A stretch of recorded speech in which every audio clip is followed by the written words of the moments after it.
Hello, everybody. Welcome back to Xbox Casuals, the Xbox podcast. I'm one of your hosts, Corey Deergan. Alongside me, as always, is the really awesome video game by a company that Xbox shot down, Josh Finney. Hi. Hi, Josh. I'm referencing your shirt, by the way. Oh, yes. I'm wearing my Hi-Fi Rush shirt. I love this shirt. Yeah. It glows in the dark. It looks like it glows in the dark. It does. There's paw prints along the shirt that also glow. You know, Josh, my son has a pair of dinosaur pajamas that glow in the dark, and those paw prints also glow in the dark. I was very excited. I love this. Hi, Josh. Hi, Corey. It's been a week, as they say. Yeah. Did you enjoy the Nintendo Direct today, Josh? So, fun fact, I actually have not slept well at all for like 3 or 4 nights. So, I took a personal day today, and I was asleep during it. Yeah, it's fine. You didn't miss anything except for some. However, when I caught up on it, I actually really did like some what was announced. I was a fan. Got to see more Metroid Prime 4. Always going to be a fan of that. Yeah, that Marvel side-scrolling beat 'em up looked cool too. Yeah, I think the 3 Nintendo games that we saw were actually like really, really good. Metroid Prime 4 Beyond, obviously. Still just slated for 2025, no definitive date. To me, that screams that if GTA doesn't come out this year, they'll release it. If GTA does come out, this will be a Q1 game. I think them being deliberately ambiguous about it is a thing. Also, like, having it here and not at next week's event is a choice. Well, I think they want next week to focus strictly on Switch. Sure. And that's the conclusion I came to. It's just, man, it feels like this is just like typical Metroid shit that happens to it all the time. Like, yeah, fair. It is. We talked about this before on multiple other podcasts, but Metroid is a franchise that is loved by like just gamers in general, but it is not a profitable franchise for Nintendo. It never has been. No, I think Dread was actually the first time it actually was. Dread is the best-selling one, and it still sold under like 4 million copies. Yeah, and it sold more than every other Metroid 2D game combined. Yes. So. And it's so weird, like, when you think about that. Super Metroid is frequently cited as like one of the greatest games ever made. Metroid Prime is very highly regarded. I have Fusion in my personal top 10. Yeah, Fusion's good. There's not the only bad Metroid game is Other M, okay? Let's just get that out of the way right now. That's the only bad one.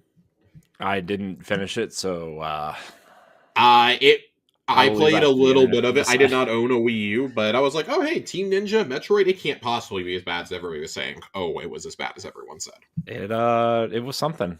It was bad.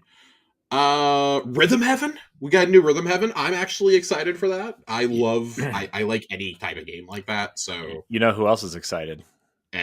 Edward Varnell. Edward Varnell, who we will be discussing Nintendo Switch 2 news next week, so... Yep, next Wednesday live. I'm very excited. Yeah, so far it's you, me, Ed, Stephanie, and maybe Laurent. So God, it's gonna be good. I'm excited. So it feels like the biggest news coming out of this, though. Like, there were some games announcements coming to Xbox. Dragon Quest 1 and 2 HD. We got a new trailer for that. Glad it's in a pack, like a dual pack. Yeah. Oh, it needed to be. I'm sorry. Marvel Cosmic Invasion was the big win for me here. Yeah, that game looks awesome. That looks awesome. It very much looks like a 90s beat 'em up. It's from the same team to make Shredder's Revenge, so which we both really, really liked. Yes. It was, yeah. I'm curious to see if this comes straight to Game Pass, considering Shredder's Revenge did and is still on there. I wonder. Yeah. But it's the Marvel license, so probably not, I would be willing to say. Yeah. Just on account of it being Marvel, but, you know, hey, Xbox does have a relationship with Disney these days. Patapon, even though that's not an Xbox game, the Patapon game's coming to Switch was really cool. Yeah. Really cool announcement. And Monument, I love Monument Valley. So very excited for Monument Valley to be coming to Switch. Yeah. And those will also come to Xbox as well. Yeah. I'm surprised you didn't mention any of these Shin Megami Tensei remaster thing. So I'm not a big SMT fan. I'm also like just kind of waiting to see what they do with those, because as of right now, I don't believe they're coming to Xbox. Mm-hmm. And it's not like, ooh, they're not on Xbox, I'm not going to play them. Like Persona 5 Strikers never came to Xbox either. So, Yeah. uh, I haven't quite decided how excited I am for these. Like SMT5 is the one I'm going to try to get. It just had a free play day weekend, and I did not play it during that. I have it on my shelf. I just haven't played it yet. That might be my next game once I play some more Avowed, which I still really need to get back to. I've been sucked into 33 Immortals. But Mhm. yeah, I think like SMT is a franchise that like historically when they announce these games, they tend to announce them like in conjunction with Nintendo events. It feels like. Uh-huh. I don't know why, but like they had the SMT Fire Emblem crossover, Tokyo Mirage That Sessions. game is awesome. I love that game. I almost bought it a couple weeks ago when I bought my Destiny PS4. They had the collector's edition of that game at the shop, and I almost bought it. For Wii U. Yeah, Yeah, I have it. It's back there on my despite not shelf. having a Wii U, I was gonna buy it. It was not badly priced. No. You can actually find that collector's edition pretty cheap. Yeah, it was like 40-50 bucks. Mm-hmm. Uh, Yeah, and total. The Xenoblade Chronicles X collector's edition is also relatively cheap Um, for Wii U. But I think um I think it came to it came to Switch. That's the one that I need to pick up is the Encore edition. uh-huh. I want to pick that up and play it, but yeah, I think SMT is one of those that I feel like hasn't really gotten outside of its core audience of Nintendo and PlayStation fans. Mm-hmm. And that's totally okay. I think they've got to be looking at this going, is it really worth it? Like maybe the play day that they just did for Vengeance is going to be one of the catalysts. Like we've seen they can bring stuff way further down the line. It happened with the Yakuza Like a Dragon series. Mm-hmm. So I wouldn't be surprised. They have a very cozy relationship with Sega these days. Yeah. Especially when it comes to Game Pass. Wouldn't surprise me if, during the summer, maybe during Summer Showcase, like, oh, hey, we're bringing a whole nother collection of Shin Megami Tensei games, including SMT5 to Game Pass or something. Yeah. Also, here's Persona 6. Like, Persona Mm-hmm. 6 feels like it should be the biggest layup, like, ever Mm-hmm. for a third-party game at this point. Yeah. Going into Summer Showcase, but we do have some Persona news later on I want to get to. Yeah. Just to kind of wrap some thoughts on the Switch Direct this morning. I know this is an Xbox show, but I really wanted to talk about this.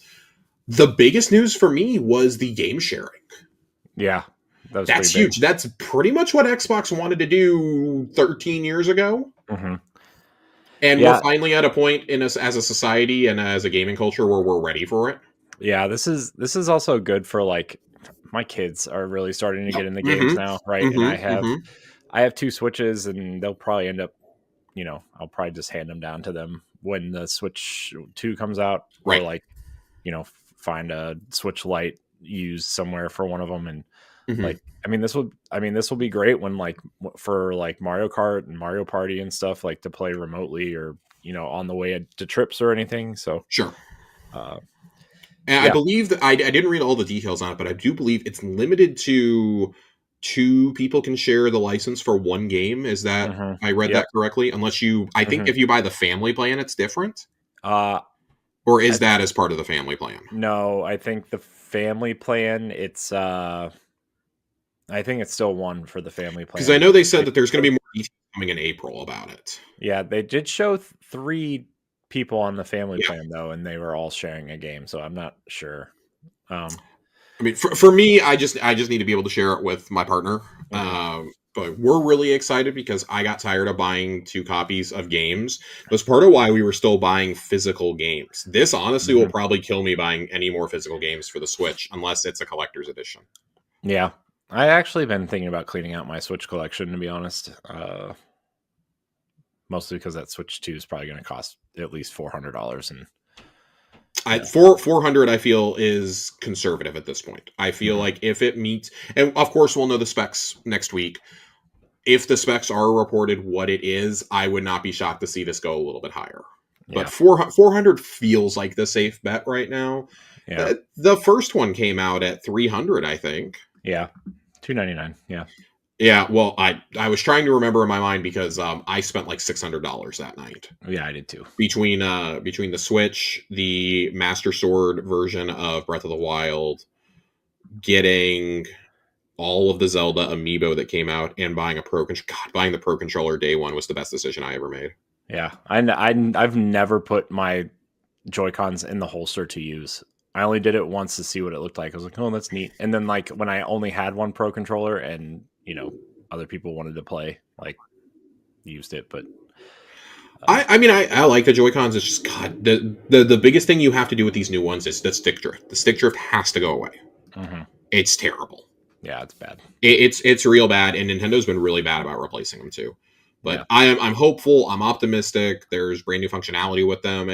We saw the C button today. That got accidentally revealed through Nintendo's little news app. That was Mhm. funny. Yeah. But overall, yeah. Like I don't know what I expected from this, but it wasn't really a bang. It was more of a whimper. Yeah. I mean, So I think they just wanted to. I this what I was telling Laurent and Stephanie earlier. I just said this felt like obligatory direct yeah. for partners to say that their games are coming out soon. And not only just that, but also I think that Nintendo showing 3 games of their own here, even though it's 2 of them that we knew were still coming for the Switch One, is important to tell Switch One owners, hey, if you can't get a Switch 2 right away, you're Mhm. still going to get to enjoy some of these games. Mhm. Yeah. So that's cool, but overall, next I week is way more exciting to me, which we kind of got some details about that this week, that it seems like next week is, as it should be, is going to be very first party heavy. Yeah, which is, also something that we've speculated for about a year and a half now, is that first party is full steam ahead on that thing. So, I would caution anybody who is expecting like just an onslaught of games next week to temper uh their expectations. yeah, I would say most of it's going to actually be technical Yep. specifications of the Yep. console, Yep. Yep. price, release date, maybe show off. I I think I would say you will maybe probably get 4 games shown. I would say maybe 3 first party games, and then like maybe a handful of indies and maybe third party ports at launch. But that, I mean, I would say max like 10 games max, and that's So being I optimistic. would infer based off what we saw today. Hmm. I think that you're probably gonna get at least 3 or 4 first party games next week, Hmm. which are just the easiest layups to predict ever. It's Mario Kart 9, it's 3D Mario. Uh, Take your pick of what else you think is going to be there, and you'll probably hit something. I wouldn't be shocked to see something Splatoon announced. Yep. And I think some kind of fighter is going to be there. Yeah. I don't think it's Smash Brothers. Even though Sakurai seems to be gearing up for something, I don't think it's Smash Brothers. It's I think he's done with Smash for a while. Plus, like So I think I we're gonna. would, I I actually think think we're gonna that get like an Ultimate Edition with like all the probably DLC characters. that wouldn't shock me. I think you'll probably see it like as a Switch 2 edition, like upgraded visuals and frame rate and shit like that. Maybe They're some go- more Echo characters down the line, right? That we Yeah, haven't you could seen. do things like that. I don't think they're done with it, but they're also not going to abandon that user base back on Switch 1. Yeah. Beyond that, I think that Sega is here in some way, mainly to announce Metaphor and Persona 3 Reload ports. Yeah, and Again, I those think we've known that's those have been in the works for like 2 years. yeah, I think that Sonic Racing game is probably coming to Switch 2 also. Probably. I'm just like trying to think like if you're revealing a console, like you're gonna want heavy hitters. Both of those were Game of the Year nominees last year from a lot of outlets. Hmm. Yeah. I would expect maybe one of the Sega like new gen games that Hmm. we've seen of their revised IPs. Maybe one of those is here. The only one I honestly I could see Crazy Taxi being the one to show up. Crazy Taxi was a GameCube launch game back in the day, and I think Jet Grind Radio is the one that a lot of people are waiting for. That's at Xbox if it's anywhere. Yeah. It's got too much of a history, but they've done a good job at showing other games. I think Microsoft is there. We've predicted that for a long time. Even if it's just to be like, hey, Sea of Thieves and Hi-Fi Rush 1 and I don't Forza Horizon 5. are all coming to Switch 2 at launch or in the launch window. Boom, there you go. Yeah, that'll be in like one grouping probably.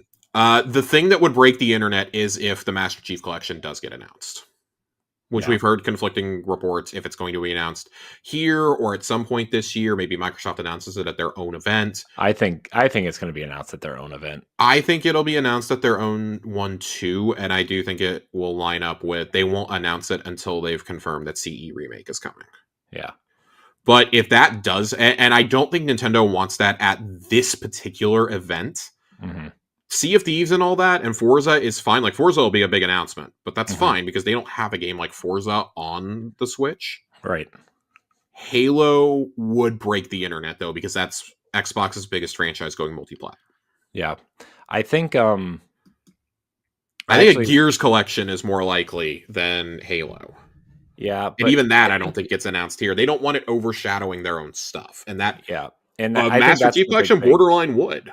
I think that's the big thing, right? Is like Nintendo wants to reveal Nintendo at this thing, right? And maybe a couple third-party games that would make sense, but like they're doing this before the summer or event season, right? There's going to be another direct during the summer. There's going to be the Summer Game Fest and Xbox, this I think has to just be like the launch lineup and like showing that there is immediate big third party support. Yeah, there'll be a fancy like infographic of here's all the companies supporting the Switch 2.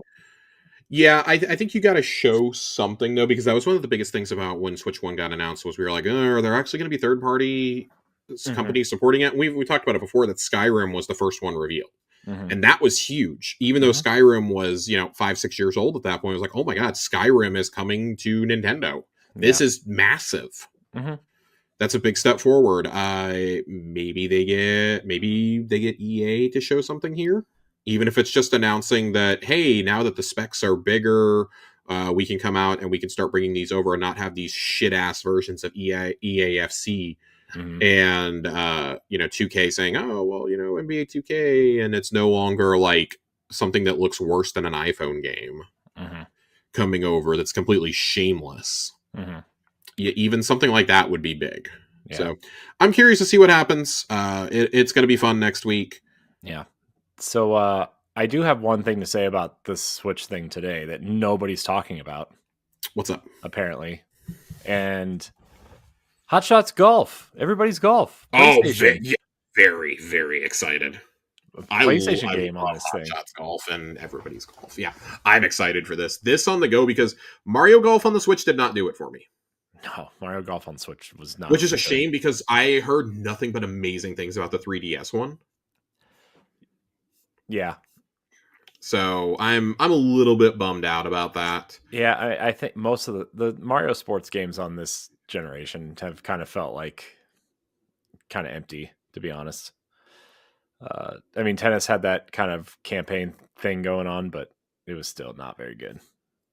It was not very good, he says. Yeah, I also just not a fan.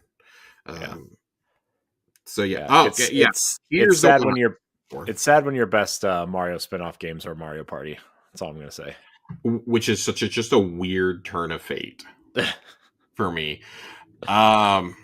The aforementioned Shin Megami Tensei game you were talking about, Redo Remastered, as a matter of fact, is coming to Xbox. I was not paying attention. That is, in fact, coming to Xbox. So that's a spinoff that more aligns with Devil Summoner.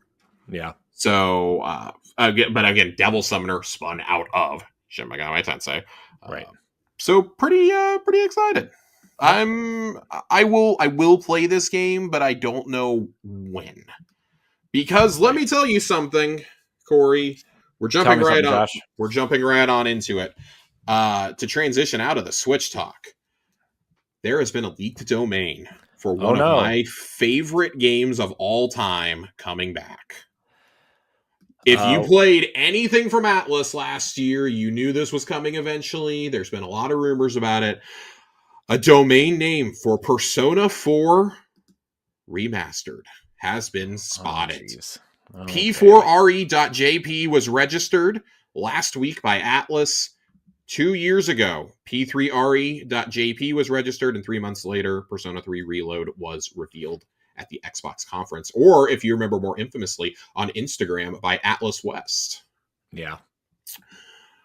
We knew that this was going to come eventually. There was a leaker that talked about it last year. That person's credibility has like really been called into question, though, because of how they got said information.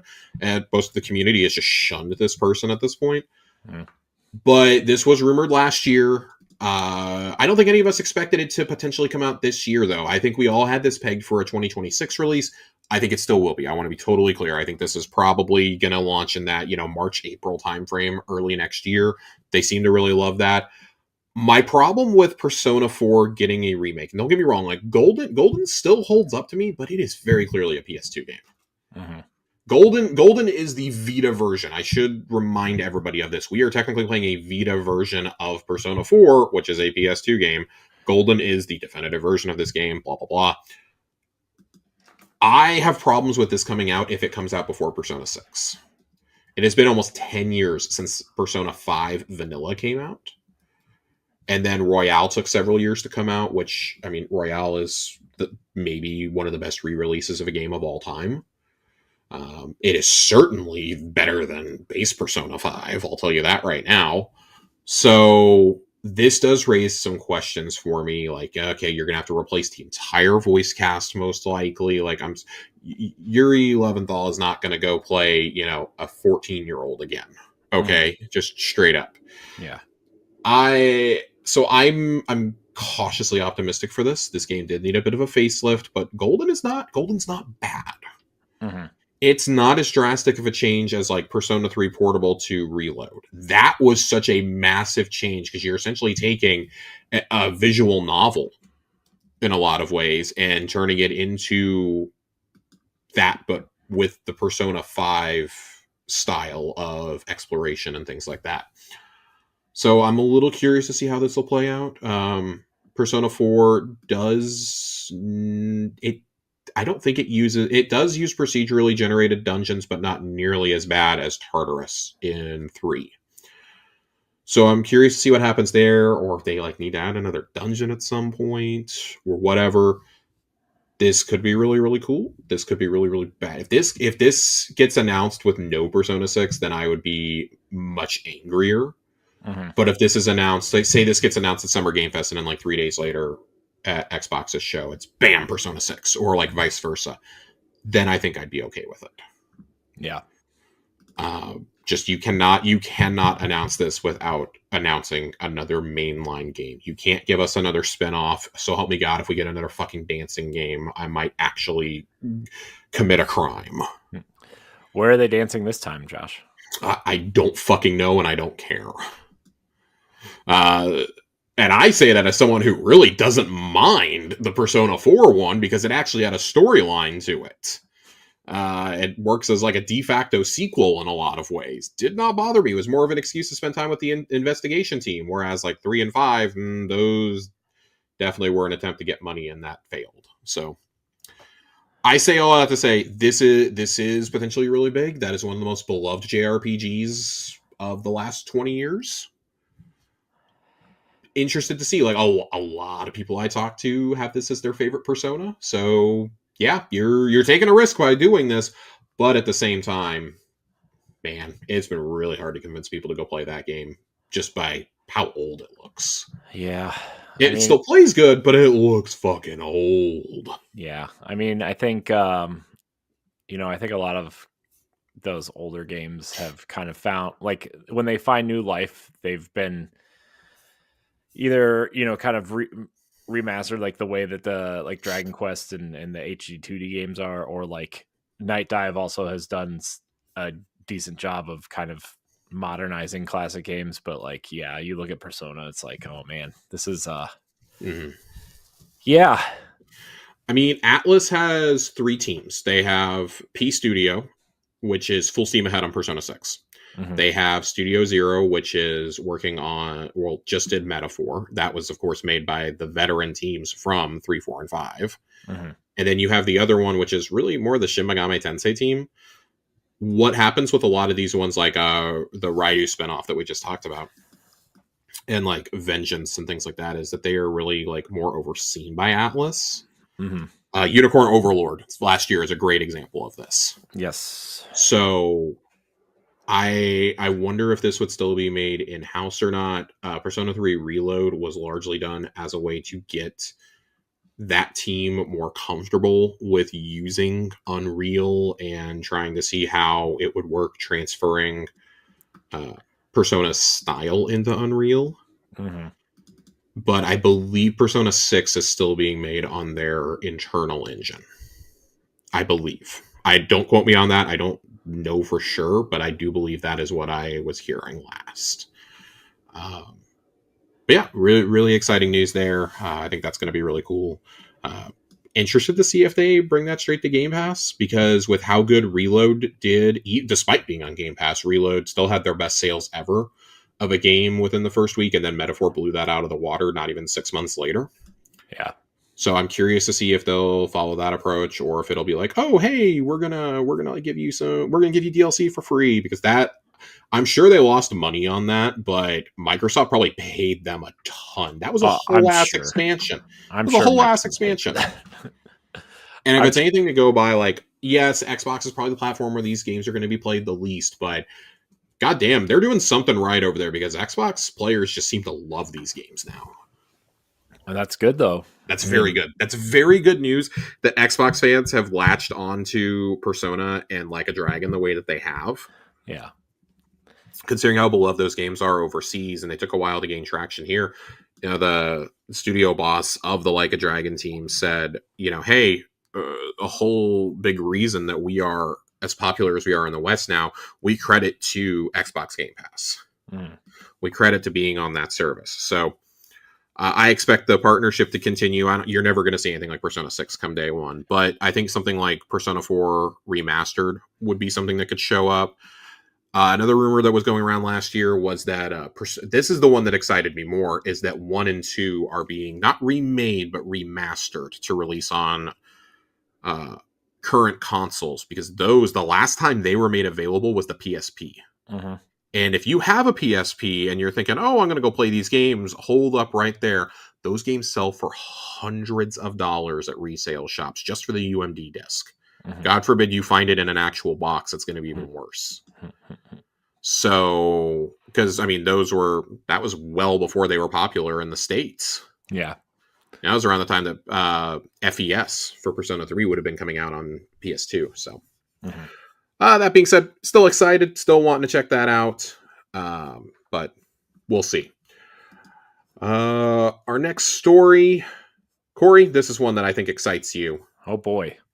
We have, tell me where you've heard this before. We have a Sea of Thieves crossover with Destiny 2. I know, I saw that today. I thought it was fake at first. This leaked last week, and I thought it was fake when somebody sent it to me, so I didn't bother posting it to any groups that I'm a part of. Mm-hmm. This is in fact real. Making Drifter the skin you can get is just genius. Yeah, who else, you know? It's genius. There are 3 different ships, one for each class that you can get. There are sails that you can get that are ghost themed, and then there's 4 weapon skins as well here. Mm-hmm. The one that excites me the most, I think, is that the pistol is the Ace of Spades. Yeah. The sniper rifle is Whisper of the Worm. The cutlass is Ergo Sum, and the blunderbuss is Lord of Wolves. Nice. I don't play Sea of Thieves much anymore, but I 100% want to go buy this bundle, because I think this is fucking cool. Yeah, I was like, man, I don't play Sea of Thieves at all, but this actually got me interested in Sea of Thieves for the first time in a very long time. My partner plays a lot of Sea of Thieves. She has since left Destiny behind. Mm-hmm. But she still loves the franchise. And she was like, oh my God, I'm buying all of this. I'm buying all this immediately. The cannons look like, the fucking elements. It's great. There's a nice little teaser video up on Xbox Wire about it. Mm-hmm. I believe it's ready right now. I think it's out today. That's the way to announce it though, right? I mean, it's out today. Should go But play it. yeah, and there's a drifter emote in it. This is great. Yeah, I This like is the big fantastic. ghost flag that you can put on your boat. I like the big ghost flag. You can put the ghost as the masthead too. Yeah, This is really cool. This is the first time that I feel like I've seen Destiny in a game where I've gone, okay, this kind of makes a little bit of sense. Like we made fun of it showing up in Valhalla because those were the best models we've ever seen of Shaxx and Saint 14, but it just made no sense. I know. I forgot about that. There was the For Honor crossover, which we were like, why is this happening? I think I'm more surprised that this is happening because it's an Xbox game. Yeah. It's an Xbox game with a Sony owned property. This really surprises me. And we can't even use the excuse of, oh, well, you know, this was clearly in the works before the purchase, because the purchase was like 4 years ago. Right. So this is cool. I think this is just, it's two franchises I really, really like. It's not oppressive or anything like that. It's, hey, if you want to go spend money on this, you can. If you don't want to, you don't have to. Yeah. I think Sea of Thieves has always been good that way, though. They've always Yep. been respectful of your money. I feel that way for the most part. I think some of the microtransactions can get a little pricey, but hey, if this is your live service game you're playing, it's not too bad. Yeah. I don't actually mind it. You know, they have the plunder pass now, and just a cool little thing. I thought to myself, man, I really wish that they would have saved this and shown it at Summer Showcase, but I don't think there's any way in hell that Sony would have let them do that. Yeah. But at the same time, this is a game that's also available on PlayStation, and we've talked about it before, how insanely popular this game was on the PlayStation charts. Yeah. Like this went from a game that should have been shut down to it is maybe the biggest Microsoft success story of the decade. And it has established itself as like this cornerstone franchise. The director of Sea of Thieves, I believe, was recently responding to somebody on Twitter or Reddit and basically saying, you know, hey, you know, it's our anniversary of the game, blah, blah, blah. We have plans for this game for the next 5 to 10 years. It's crazy. We want to keep supporting this game. I mean, dude, it makes them money hand over fist. I know. I think Xbox is like, sure, but please, can you get working on a single player game for us? Can you get Everwild out since you announced it 6 years ago? Where is Everwild? Is it okay? Is it all right? Stop building your trucks and banjo nuts and bolts and get back to work. I am very excited for this. This is a cool little thing. But speaking of PlayStation, Corey, these things are just lining up themselves. I love it. Xbox is absolutely dominating the PS5 charts right now. In the top 15 games for pre-orders right now on the PlayStation 5, 5 of them are Xbox games, including 2 versions of both Forza and Indiana Jones. Yeah. Which is just really, really wild. And it's not just in the US, it's in every region. Every region is doing this. Reset Era was posted about it. And I should note, in a US PlayStation store, according to The Verge, Indiana Jones and the Great Circle and Forza Horizon 5, the premium $100 versions of these games are the best selling. That doesn't surprise me for Forza. That floors me for Indiana Jones. Well, you get the Last Crusade costume pack, Josh, and the Lion Whip. I think this is just wild to me. Indiana Jones and the Great Circle, of course, comes out on PS5 on April 17th with the premium access on the 15th. Forza Horizon 5 is arriving on the 29th. Just fucking wild to me. Fucking wild. Yeah. It's crazy, man. It's crazy, but this is exactly what they want. Yeah. This is exactly what Microsoft envisioned. Tom Warren goes on to say here, Sea of Thieves debuted on PS5 in April 2024. And Sony revealed it was the top seller across US, Canada, and EU. A month later, it remained in their top 10 list for 6 months. It's so crazy. It's crazy, and I had reservations, and I still think that how they announced Indiana Jones coming over was absolutely atrocious and should never be repeated. But man, do you think if Microsoft knew the reception that game was going to get, that they would have held off on putting this out for as long as possible? Maybe timed it to come out in like September or October to remind people that it did not qualify for Game of the Year from several outlets because of the cutoffs. Mm-hmm. Yeah, do you think they would have maybe held it? Mm-hmm. I think so. I think they would have just milked it. Forza, there's no bad time to launch Forza. People who are upset about Forza coming over, let me tell you something. It's not like they're dropping Forza day and date, although I do think that will happen in the future at some point. Yeah. The fact that this game is so high on the pre-order list, though, the premium version, and it's been out for 3 years now, almost 3.5, just speaks volumes to how Forza is regarded in the larger gaming world. Yeah. Because they didn't announce it, but it is pretty much been investigated by players that it is estimated to have had 44 million unique players to this point in its life. Obviously making it far and away the most played Forza game, Forza Horizon game. Yeah. And that's despite it being on Game Pass. That's despite it, not being on PS5 yet. It's surely going to soar past the 50 million mark once it hits PlayStation. Yeah. Wouldn't even surprise me if it got up to 60. And you got to remember, everything on PS5 for it is going to be paid. Mm-hmm. So, but this was a game that when we looked at the people who were playing this in early access, there were several million. And to play it in early access, even through Game Pass, you had to buy at either the $100 or the $100 full version, or you had to buy the $50 upgrade. Mm-hmm. Every single person I know who played this game or who has played it to date bought the premium version. Now, granted, they played it through Game Pass, but that's still $50 that they were paying for, or 45. Excuse me, we got our Game Pass discount. $45 still they were collecting. You amplify that by a few million, and hey, that's the sales of a normal game if you're lucky, of a normal AAA game. So yeah, that's pretty fucking great. Yeah. Forza is a money printing machine, and Horizon is the one that actually gets it right.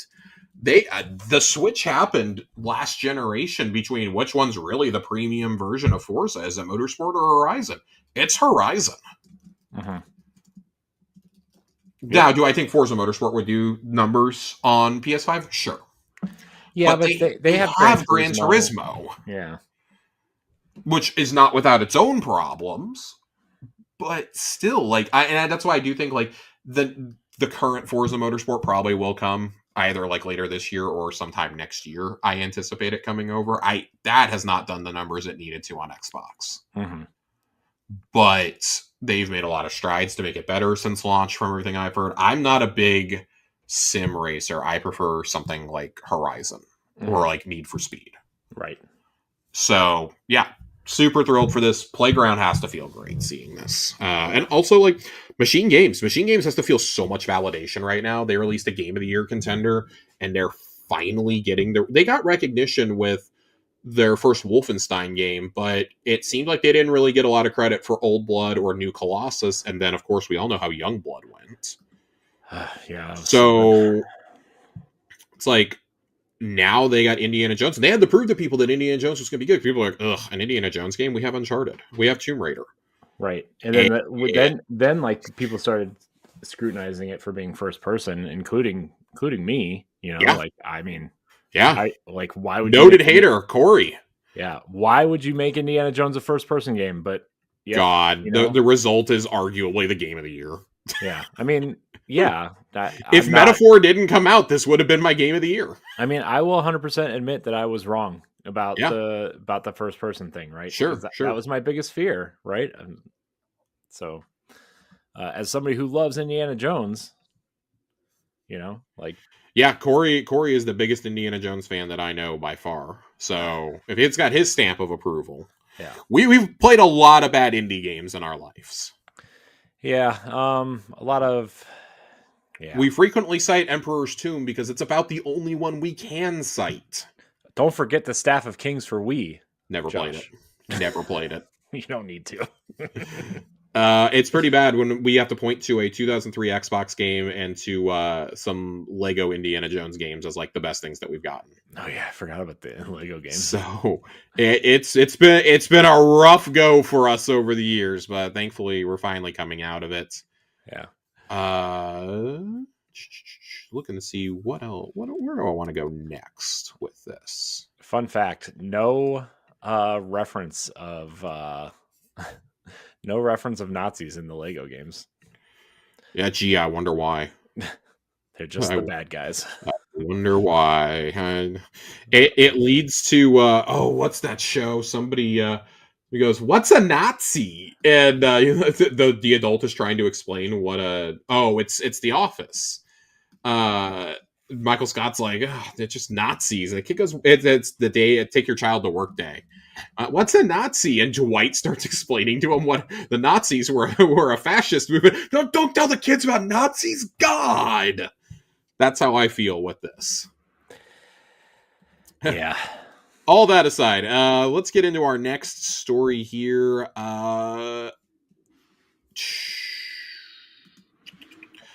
All right, we got to go with this one. I probably should have led off with this because it was big, but it's been a while, so I kind of forgot about it. Microsoft posted a UI concept last week showing Steam on Xbox before they hastily removed it. Yeah. Oh boy, this was one of the funniest possible things that could have been shown. It came out during GDC. They showed a new Xbox UI across multiple devices. Once The Verge asked them about seeing a Steam tab, though, they deleted it very quickly. Not before screen grabs were made, though. On this new graphic, it says opening 1 billion doors with Xbox. You see the X and S there. You see what clearly looks to be, a TV screen. You see, it looks like a Mac. It's probably not meant to be a Mac, but it looks like a Mac. A tablet, a smartphone, the ROG Ally front and center. If you zoom in on the games tab on the TV, though, it shows, and this is how we knew it was a mock-up and not finalized, right? Because it says recently added, installed, owned, Game Pass, Steam, owned. So they have owned twice on there. But this is part of what they are wanting to do with Play Anywhere and this and that. Sources familiar with Microsoft plans tell The Verge that the company is currently working on an Xbox app update that will show every game you have installed on your PC, including games from Steam and Epic Game Store, and Microsoft will be labeling these games accordingly. I'm told Microsoft is still in the early stages of the Xbox update, so the company may never ship this feature to list all your Steam games, but the mocked-up image shows how they will show up, how they plan to show up eventually. Xbox chief Phil Spencer has previously hinted PC stores like Epic and Itch could one day arrive on Xbox consoles. We know this is going to happen. We know this is going to happen. GOG has a similar system. I fully anticipate this being a feature. And I think it's going to be sooner rather than later. Like, if this is not something they announce at the summer showcase, I'd be floored. I think I don't like announcing hardware and UI updates at something like that. This is so big, though, that if they could walk out there on stage and say Steam, Epic, and Itch are now available to be listed inside the Xbox app, that would be big. Maybe they save that for their like expanded showcase or something that they do on like the Tuesday or Wednesday after. Maybe they save it for that. Either way, I think it gets announced in June, because they're going to want to make that push. They're going to that is something that they can have that the Switch doesn't have, and that the Steam Deck doesn't have. I mean, and PlayStation doesn't have. Well, I mean that one went without saying. I wasn't even going to bring that up. How do you think? How do you think they would? How do you think they would respond to that since their games are on Steam? So supposedly, people with inside knowledge of the matter have said that Sony will, because there was speculation about it after this, that Sony will probably block games, and supposedly, of course, within Sony, within SIE, says that they don't particularly love this, but they're not planning to block those games. And I think it's because they realize, like, well, shit, so many Xbox games are on PlayStation right now that if we did this, we would look like gigantic dicks. Oh, as opposed to like the crossplay stuff they tried to block, or Right, but like this would get so much No, media I know. attention though, like Yeah. way more than that. That was over and done like in a week. This would not go away. Yeah. No, it wouldn't. After the gigantic olive branch, like I would even be willing to make the argument of like, well, okay, I get it. Like none of Microsoft's like premium franchises are over there, and they're dropping Indiana Jones, Forza Horizon 5, and they already brought Sea of Thieves over. If it was just like, oh, Pentiment and Hi-Fi Rush and Mhm. Grounded, then okay, fine. We're still feeling this out. No, they're fucking full steam ahead over here. Like you can't do that. Like Microsoft has dropped maybe their biggest chip other than Halo with Forza coming to PlayStation. Yeah. So just like get ready. And honestly, Microsoft just seems to be like trying to stake their claim in this space because this is the way that the wind is blowing, and they're seeing that. Yeah. And They're they've they're always ahead been there. with that with the handheld too. So Mhm. Microsoft has always been that though. They've always seen the curve before it happens. they're just too They're early, just like every single time. they're always too early and they just don't execute well enough Yeah. a lot of the time. I would have to go way back to find the last time they executed something good. Yeah. Like, I guess not that far. Like, I think cloud gaming has genuinely been a revelation. Yeah, I mean, I told you once before, but my nephews are like obsessed with Mhm. cloud gaming. They love it. I think the only game they have downloaded is Fortnite. They literally play cloud gaming on everything else. Yeah. And I mean, I like that. They're trying to future proof in any way they can because they've realized that they are not going to be able to make up ground in the home console market. Hence why they're shifting the next Xbox to essentially be a PC and an Xbox shell, which, hey, I think that's kind of great. If they know that eventually PC gaming is the way that most gaming is going to go. Mm-hmm. And guess what? You're getting people involved in their early. Let there be some upgradable components like you did, like PlayStation did with the PS5.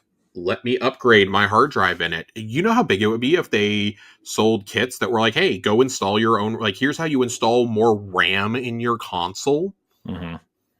Like, they don't care if you play it on their console or on the PC. You're paying for that game no matter what, or you're paying for a Windows license or whatever. Yeah. It really just feels like Microsoft is turning that corner, and Yep.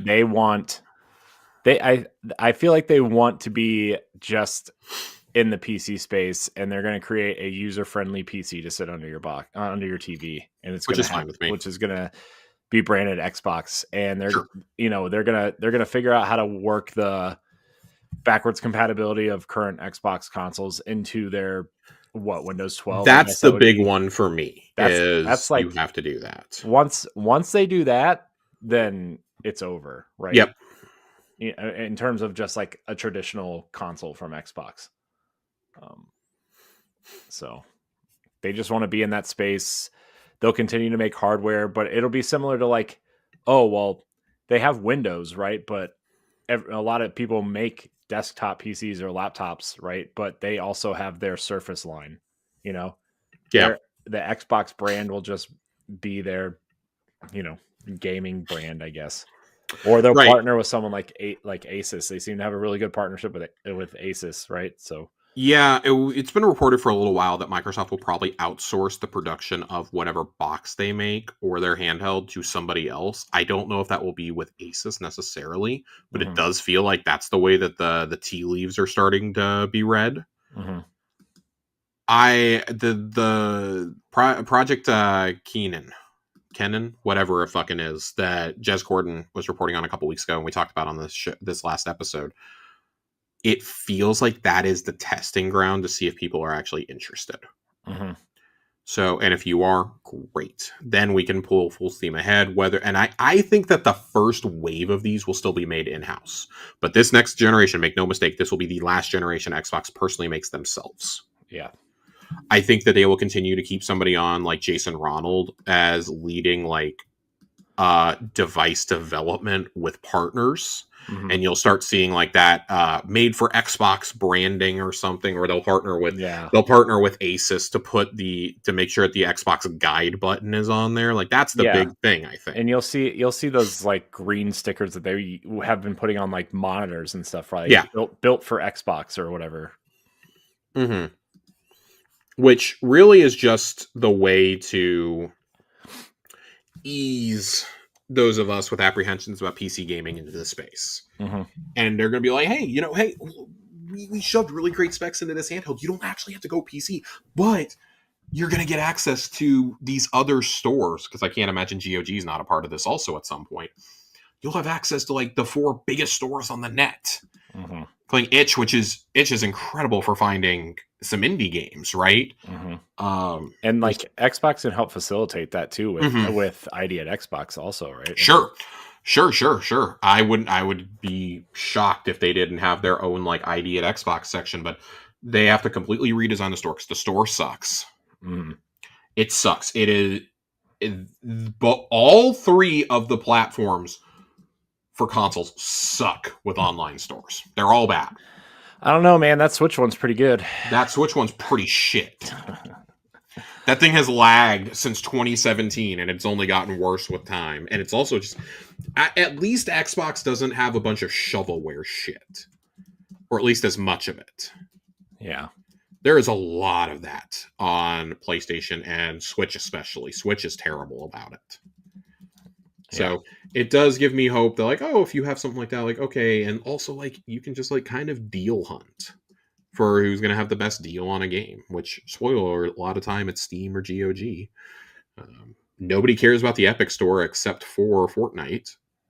So the Riot client would probably be a part of it at some stage. But man, you really have a chance to do maybe the most revolutionary thing in gaming since the Switch came on the scene. Mm-hmm. So it's just a matter of, are you going to be able to seize this opportunity, or are you going to step on the rakes you've laid out for yourself again already, which I know are already there because it's Microsoft. Keep Aaron Greenberg away from it. I say that jokingly, but not really. Yeah. Next story up. VGC is reporting that multiple publishers are ready to delay their games to avoid the GTA 6 onslaught. And at least 2 live service developers have said they will shift major updates. Yeah, that doesn't surprise me at the moment. Who do we think are the ones ready to delay games? Microsoft has to be one of the publishers ready to delay games. It's not even a question. Yeah, I mean, you're definitely not one. Other than Call of Duty, you better be ready to shift everything. Yeah.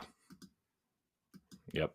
So, market analysts are expecting GTA 6 to be by far their biggest release of 2025, and multiple major publishers are prepared to move their own releases in order to avoid it. Rockstar Games always suck a lot of money and, more importantly, time out of the market, said the boss of one of the world's biggest game publishers. We don't want to be anywhere near that. We are working on multiple different plans for our titles. Another senior exec is said to have added, even without GTA, it's immensely difficult to find free time for new games to shine. Time is a real scarcity for us, not money. It's tough out there. A third AAA publisher based in Europe said their most significant concern is if GTA launches at the end of October or early November, giving it little space to maneuver its own titles. We don't want to launch just before or after this game. If it arrives in late October, that means you either have to launch early, which a lot of people seem to be doing with a recent glut of summer release dates, or go later, putting you up against Black Friday sales. Also, would take you out of contention for a lot of Game of the Year nominees. The 2 developers of top 10 live service games suggest they would move significant updates out of the way of the GTA 6 launch window. It is a huge meteor, and we will stay clear of the blast zone, said one studio boss. We will nudge our release dates back or forward 3 weeks to avoid it. Of course, the problem is everyone is going to do the same. For 3 or 4 weeks before or after GTA 6, you're going to get a load of games dropping content in what they believe will be the safe zone. Andrew Wilson has suggested the same to move the new Battlefield game. So Microsoft has to be one of these. I don't even think it's a question that Microsoft is absolutely one of the ones in either category that is ready to move shit. Yeah. They're not worried about Call of Duty. Call of Duty is maybe the one franchise that will be totally fine. Yeah, and I also think if Nintendo puts out something major, something like Mario related, I think that'll Yeah, probably if be it's Mario, if it's 3D Mario, and obviously like Pokemon Legends, like Nintendo will survive it. Mhm. Metroid will get steamrolled. Yeah, I love Metroid. It will get fucking steamrolled here. yeah. So I do think that it's funny because like Microsoft and Nintendo are probably it's probably two of the three here. EA clearly is concerned. I would say, I mean, 2K obviously already has their own plans because Borderlands is coming out in September. So I'm shocked that they're gonna put out so many games in the same like window. yeah, because like I mean you gotta remember they put out 2K every year in September also.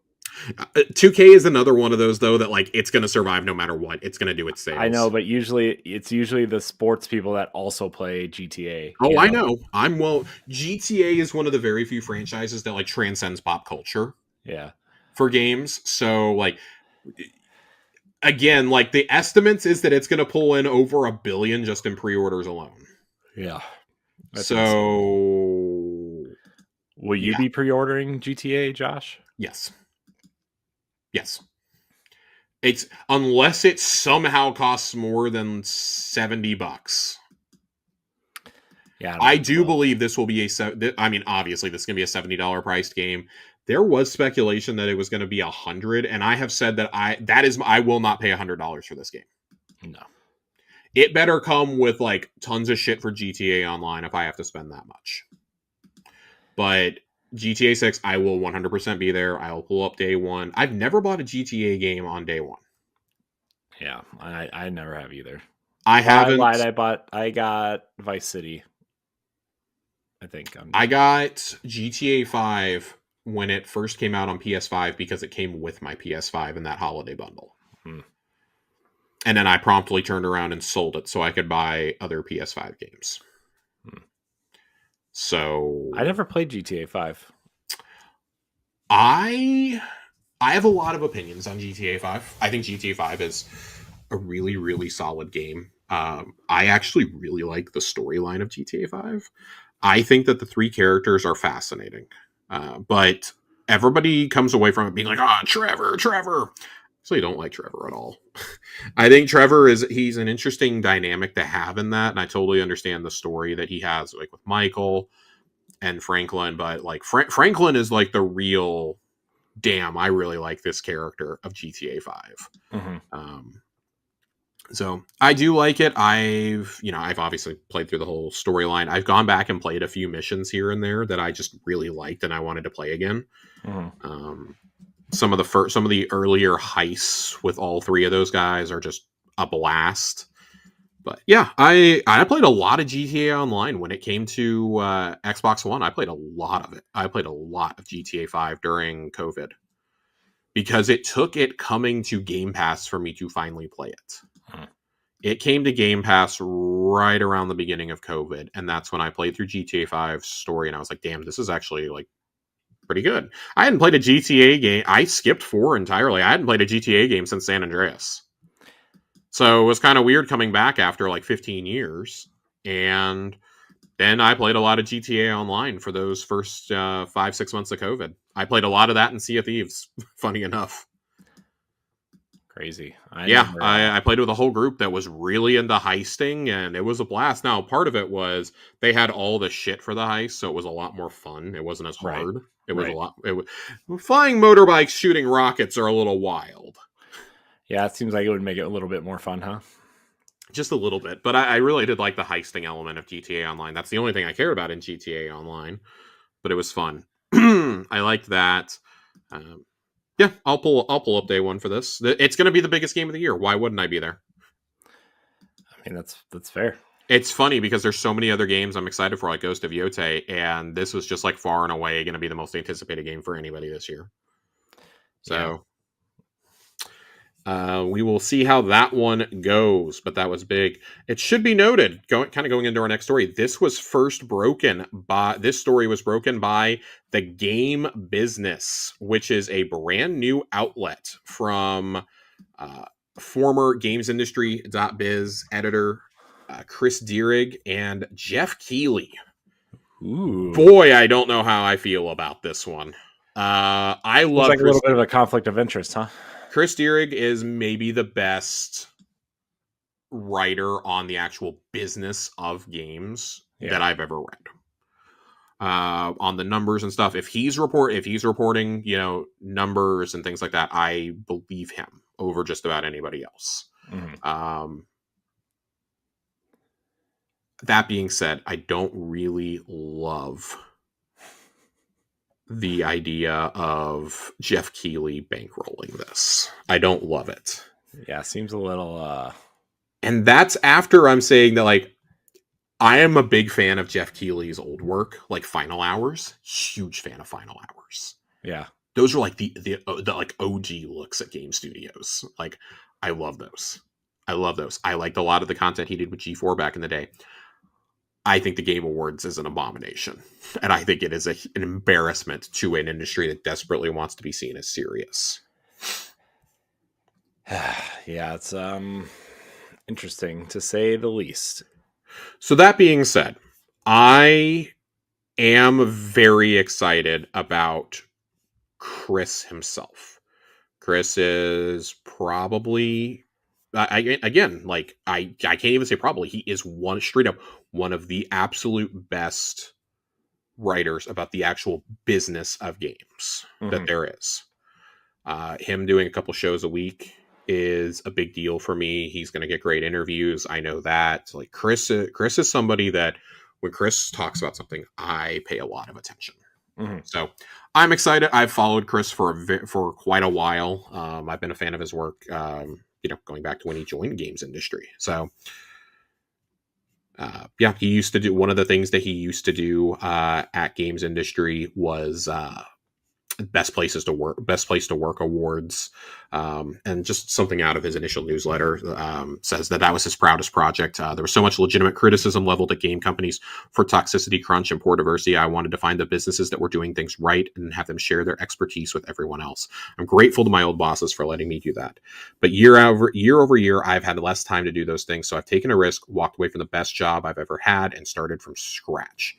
The need for good business media has never been higher. The seismic shift in the industry has endured, has been heartbreaking, and it's not over, and the future remains uncertain. So what can I put together to help video game people navigate these challenges, identify opportunities, and there are opportunities, and find a way forward? And what does a next generation game business publication look like? What I've come up with is Game Business, a new media outlet that will meet game professionals where they are at. And we're not just talking about studio and publishing bosses, but everyone working across the industry, and even those outside of it who want to understand a bit more about what makes this business tick. We'll be covering what's selling, trending, and struggling. We'll be analyzing established and emerging platforms, distribution, monetization, new markets, policy changes, player behavior, the battle for time in a world without any, and so much more. He's going to do it in two ways. Game Business Show, which are video podcasts and interviews that are 30 to 45 minutes in length, will take place twice a week on Tuesdays and Thursdays. And then he's going to be doing a newsletter. So if you are familiar with Substack, that's basically what it is. I'm very excited for this. This is going to be awesome. Yeah, I'm interested to see what happens with this. Yeah. Also, should be noted that they are doing a live event Monday, June 9th in Los Angeles as part of Summer Game Fest. That probably gives you a hint that the Xbox show is going to happen on June 8th, if I'm a betting man. Yeah. Because that's the day before. I would imagine that that's all just going to kind of roll together, of course. But it's going to be a live conversation between Chris and Jeff, which I'm going to reserve judgment here. I think that there are opportunities here, but uh, the thing to me is Chris is a guy who has integrity. Like he very well is aware of conflict of interests, and on their about page, he actually writes. This is going to be the last thing that I say. Game Business is backed by Jeff Keighley, creator of the Game Awards, but exists as an editorially independent publication. I'm really, really hoping that that's what it is. So, yeah, let's hope. And this actually is a Substack. It just has its own URL. So right. Look, let's just hope it stays that way and is uninfluenced by that. I Which, think it will be, because part of the reason that I feel that, and this is just my own interpretation, part of the reason I think Chris walked away from games industry was games industry got bought by IGN. oh yeah, along with every other publication. Right. And that's why I think it's important that he is doing his own thing, because again, Chris is the best. Mm-hmm. He's the best of the best. So yeah, he seems to have some integrity behind him and some obviously talent and knows yes, his way around the industry. So if this was somebody else, I would question it way more. But he's one of the only people that has struck out to go independent as a journalist that I'm like, yeah, you're actually going to get like really, really, really good info out of it. Steven Totillo is the other one, the former editor-in-chief of Kotaku.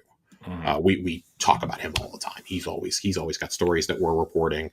His Substack is one of the best out there. It's one of the, when I talk about games media, like we got asked a question on Tower Casuals last week about game review scores and about review scores at like legacy outlets and whatnot. I don't really like legacy media. The only legacy media I did like got killed and got brought back. That's our next story, which I guess we should just roll into. yeah. Game Informer's back. Yeah, interesting. Things I did not have on my bingo card. Yeah, so it's funny. I was flipping through YouTube actually on Saturday night, I think. Uh-huh. And I'm still subscribed to their YouTube channel.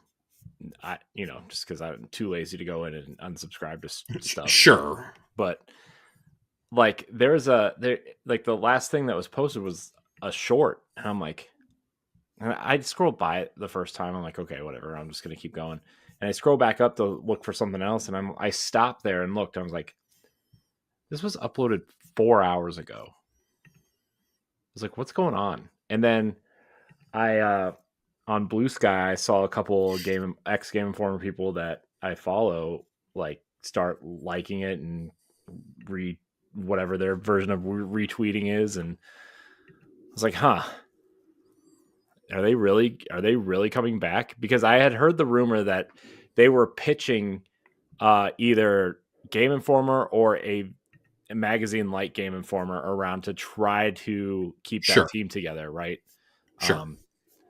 Alex Van Aken told me that at PAX West. I had a conversation with Brian Shea about it, and yeah, big friend of the show, Brian Shea. Yeah, part of the Bossies. It's back, and Gunzilla Games is yeah. So therein lies my problem. I'm glad you brought them up first. Oh boy, I was real excited until I saw Gunzilla Games. Gunzilla, for those who are unfamiliar, because I had heard the name float around before, is a company that is working on blockchain, Web3, and NFT games. And oh boy, I don't know if you guys know this, I fucking hate all three of those things. Now, that being said, they are backing them. They are saying that they are remaining independent. We'll see how good that goes. This clearly has been in the works for a while, because the website went live a day or two ago and had backdated stories. But then today, I think it was posted today for the first time, they had 25 games that came out between the time Game Informer shut down and this month, going all the way up to Assassin's Creed Shadows. And they were actual reviews with scores. The entire team is back. Alex said on Twitter that everybody received a raise also. Yeah, and a couple of them got promotions. Yeah, several of them got promotions, including Alex. Mm-hmm. Matt Miller is back as the editor-in-chief. This is genuinely incredible news. I hope for nothing but the best. I'm going to remain skeptical. Not just because of the conflict of interest, but also because it's a blockchain company, and we've seen how fast those can go under. And but I think this is what I think, actually. I think they're investing in Game Informer because it will be a steady form of income, potentially, to offset any kind of bad moves that they make. Sure. Also, print magazine coming back. I know. I'm excited.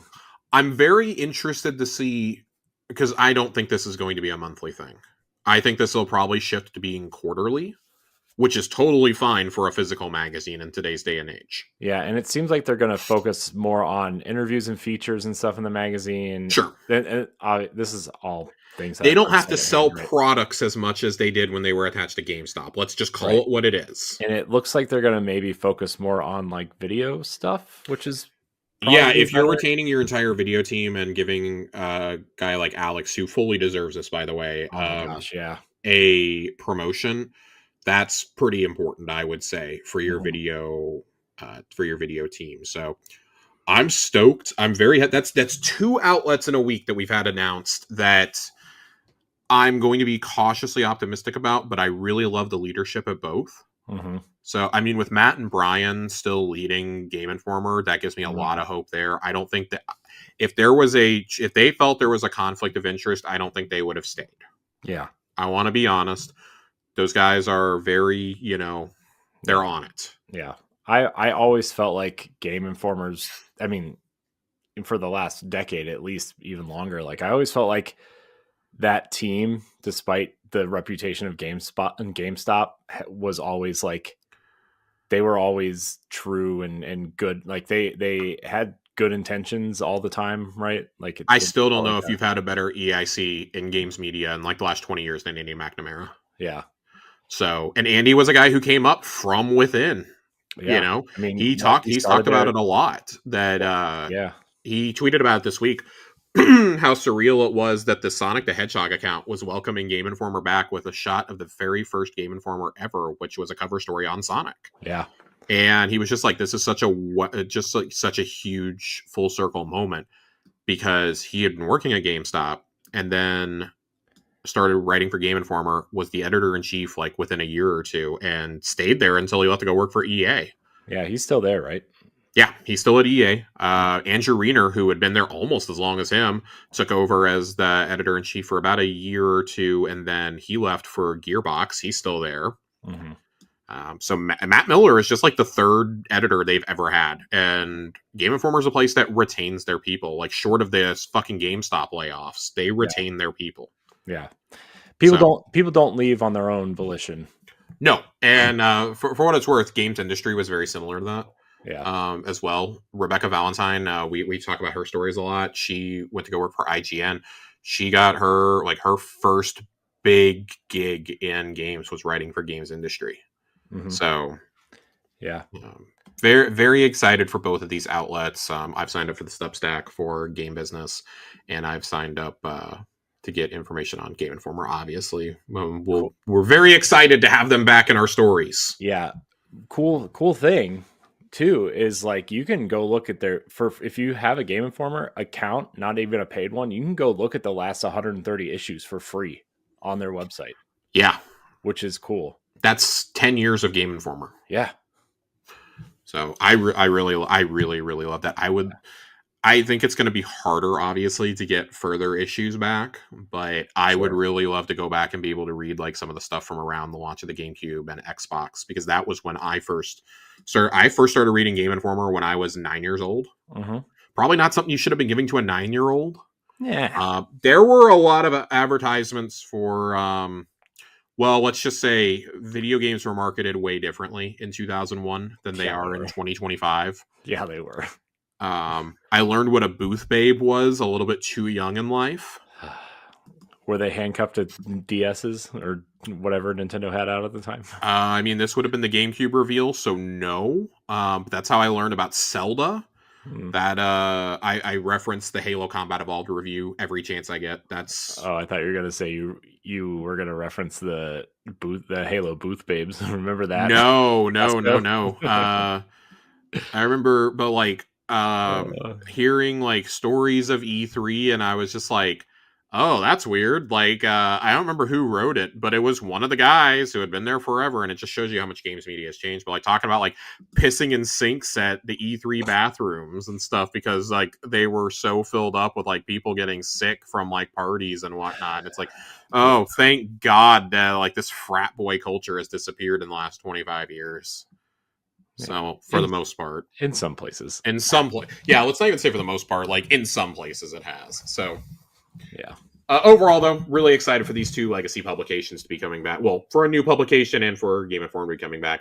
The games media is better when folks like Brian and Matt and Chris are reporting and reviewing. Mm-hmm. It is just a better industry overall. So yeah. I'm excited. And, you know, they're not owned by a major corporation. Neither one of these are owned by a major corporation, which is really important. We've talked about Stephen Totillo and GameFile. Like, that's been one of the more important publications post-COVID, I think. Mm-hmm. Jason Schreier is over at Bloomberg, still fighting the good fight. But it's really important to me that people who don't have corporate overlords sitting over them are here, because GameSpot is owned by CBS, and just about everybody else is owned by Ziff Davis at this point. Yeah. Which is not good. Yeah. So that creates a monopolization, and we talked about that before. No need to relitigate that, but it is a problem. You know, one of the only ones that really was independent and doing independent reporting was Kotaku. Of course, Kotaku has had its share of problems over the years. A lot of those editors who left or got laid off actually made Aftermath about a year ago. Maybe not even a year ago. I'm probably just misremembering things, but Aftermath is another good one that I like to read.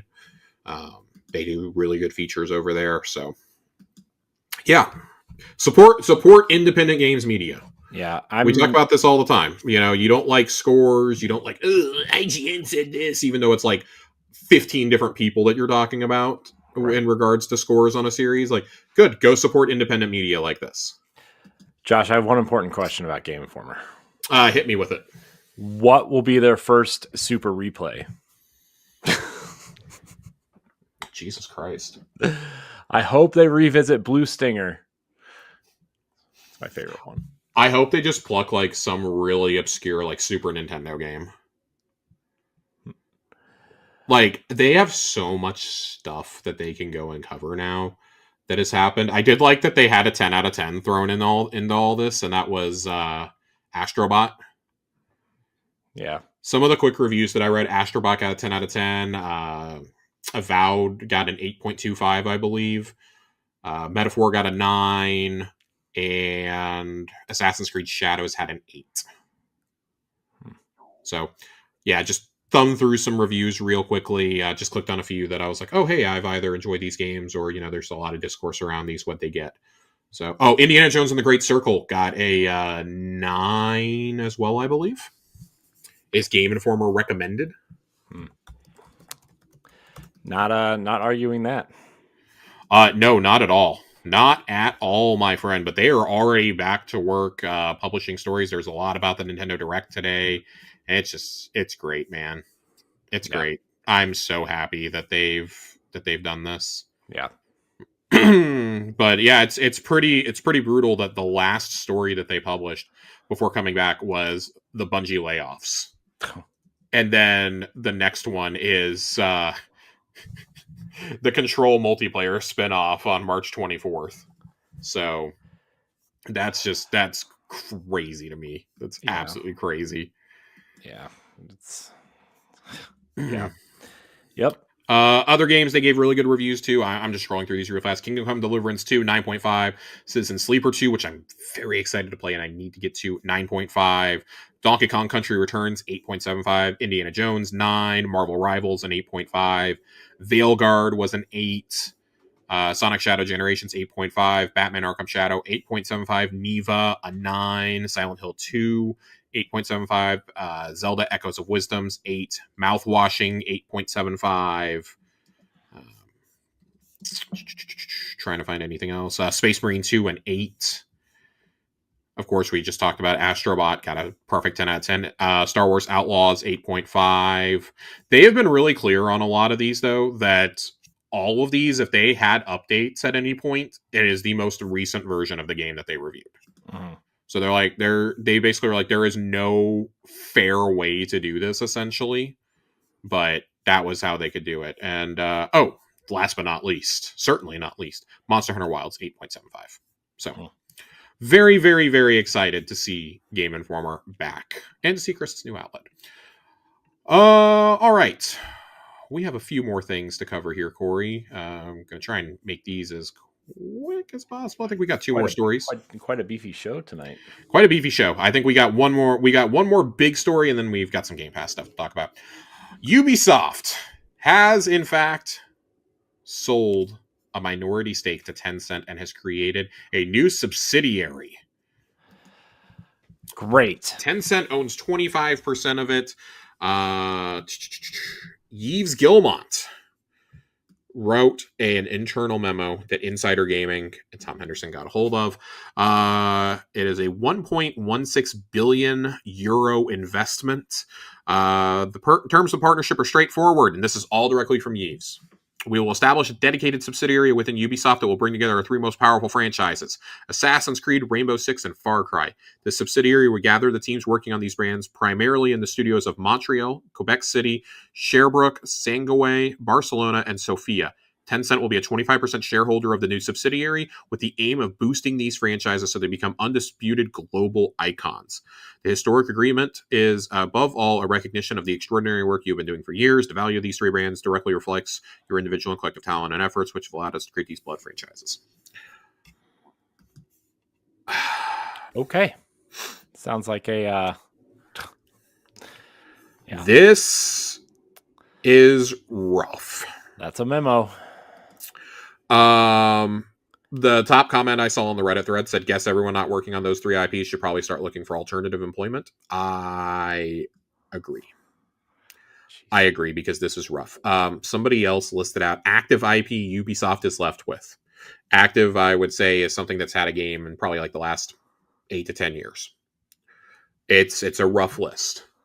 Rabbids, Just Dance, Prince of Persia, Ghost Recon, Splinter Cell, The Division, The Crew, For Honor, Riders Republic, Trackmania, Settlers, Might and Magic, and Anno.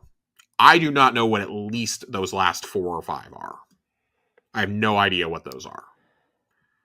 Yeah, I don't know if I have an answer for you.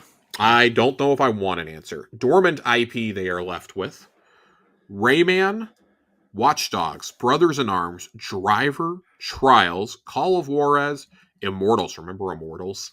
Steep. Do I? Warlord and Pets. Licensed with a and Z, right? Yes. Yeah.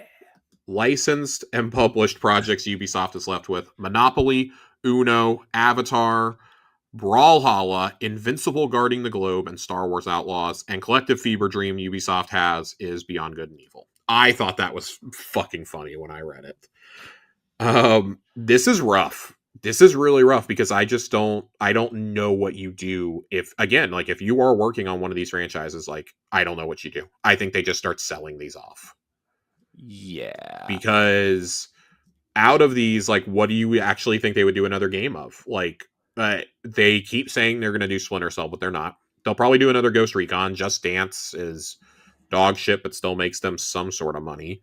So I don't understand, like, why they made a subsidiary for like Rainbow Six, but none of the other Tom Clancy stuff went over there. I don't understand how you didn't at least include the Division in this. It would have been easier to say, hey, we're selling all these franchises that aren't like these 4. Yeah. Let's just be honest. Yeah. This is terrible. Yeah. I mean, this is it's not great, man. It's there was a follow-up email from their chief studios and portfolio officer, Sophie de Wabert. And in it, they say that I want to emphasize the agreement we announced is a powerful enabler and exciting opportunity. It will help us accelerate our evolution and improve how we make games with greater focus and agility. I want to be clear. If you are not currently working on these brands, it does not mean your work matters any less. This agreement will benefit all of Ubisoft, letting us spark innovation and creativity across the board. In the coming weeks and months, we will work hard to build the best organization possible. This brings some uncertainty and questions. Right now, we do not have detailed answers. We are committed to communicating with you transparently and regularly. Supporting you through this transition is the top priority for your local and global leadership teams.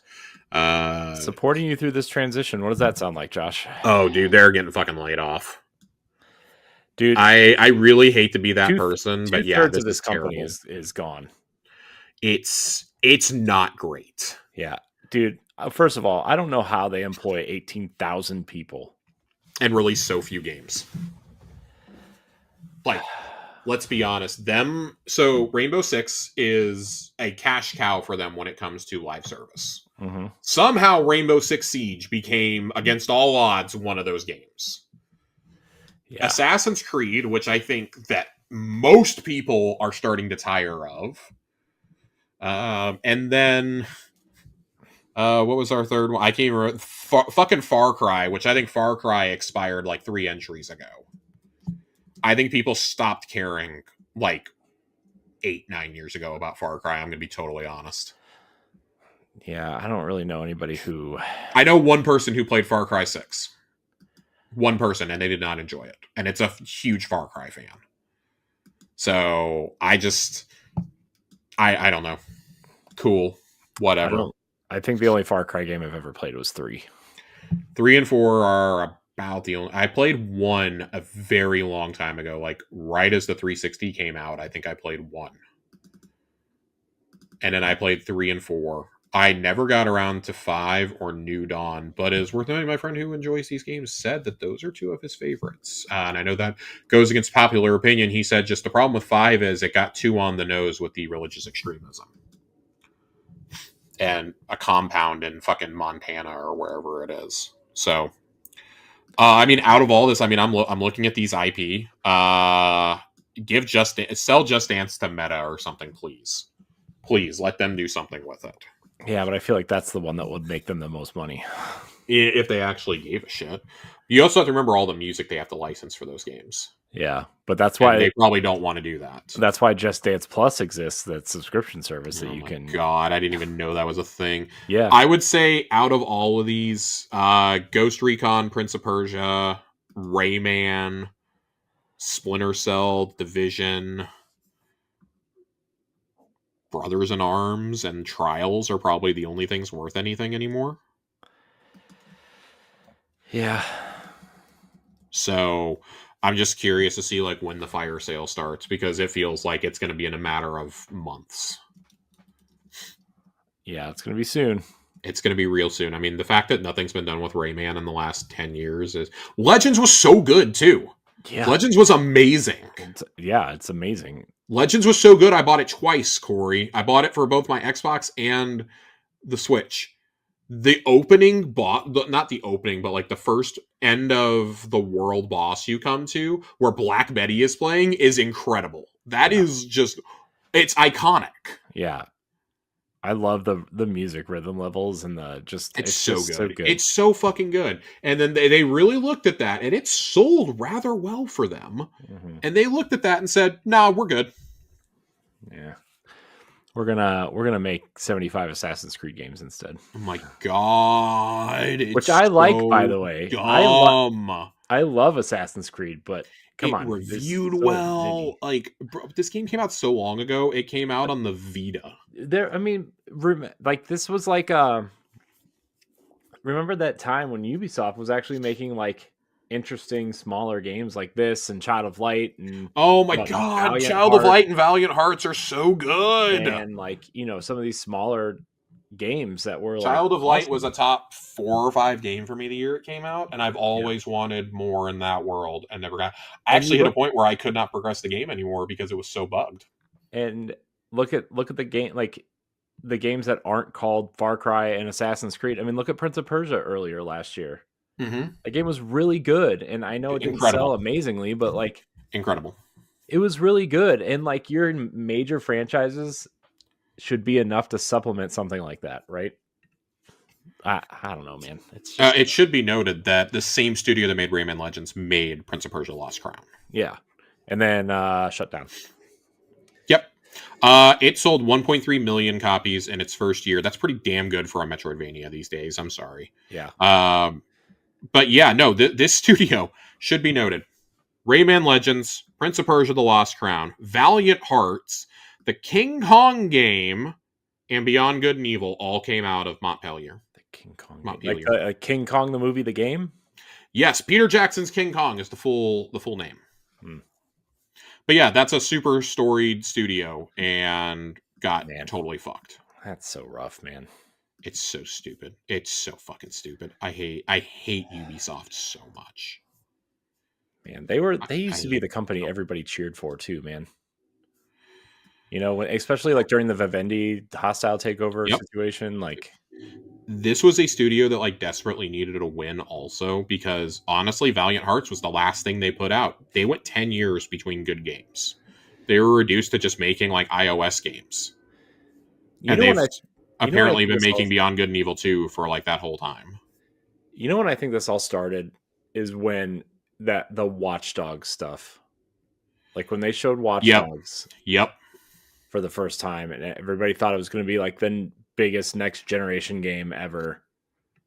And that's when I feel like it started going downhill, right? Because what else came out with that? Was that the year Assassin's Creed Unity was rushed out? Or was that the year after? I don't know, something like that. But like that's when like the dominoes started to fall, right? Yeah, I don't think they ever really recovered from it after. That's when the reputation went into the gutter too. Mm-hmm. Like that Watch Dogs came out very unfinished. Mm-hmm. Like again, like they had these awesome looking tech demos that would come out like The Division and Watch Dogs, and then the games were actually just total shit. Yeah. So in response to your question, I am looking to see when Watch Dogs released. Yeah, Watch Dogs released May 2014, and that fall was Assassin's Creed Rogue and Unity. Mm-hmm. So yeah, it was that year, and it's so funny because in that same year, you also in 2014, these are other games that they released that were hailed as great. Rayman Legends comes to the PS4 and Xbox One. South Park: The Stick of Truth comes out. Trials Frontier and Trials Fusion, Child of Light, Valiant Hearts, and that's back when Just Dance still mattered. Mm-hmm. And then Far Cry 4 comes out in November. Aside from the Watchdog, but we only remember Watch Dogs and Unity coming out that year and being just total shit. Yeah. Even though Far Cry 4 was great, it was on a lot of people's end of the year lists. That was a year into the generation. So like they were through the first year of the new consoles, it was like, oh my god, like they're crushing it. That happens. Oh, The Crew also came out, and then it gets rough. It gets real rough. They had a few games like Grow Home came out the next year. That was an underrated one for them, I feel. And it just starts getting rough. Yep. From there, it just gets rough. Siege comes out the next year, and then you get things like, remember Far Cry Primal? I sure as hell don't. I do, because the big knock against that game is that it used the same exact map as Far Cry 4.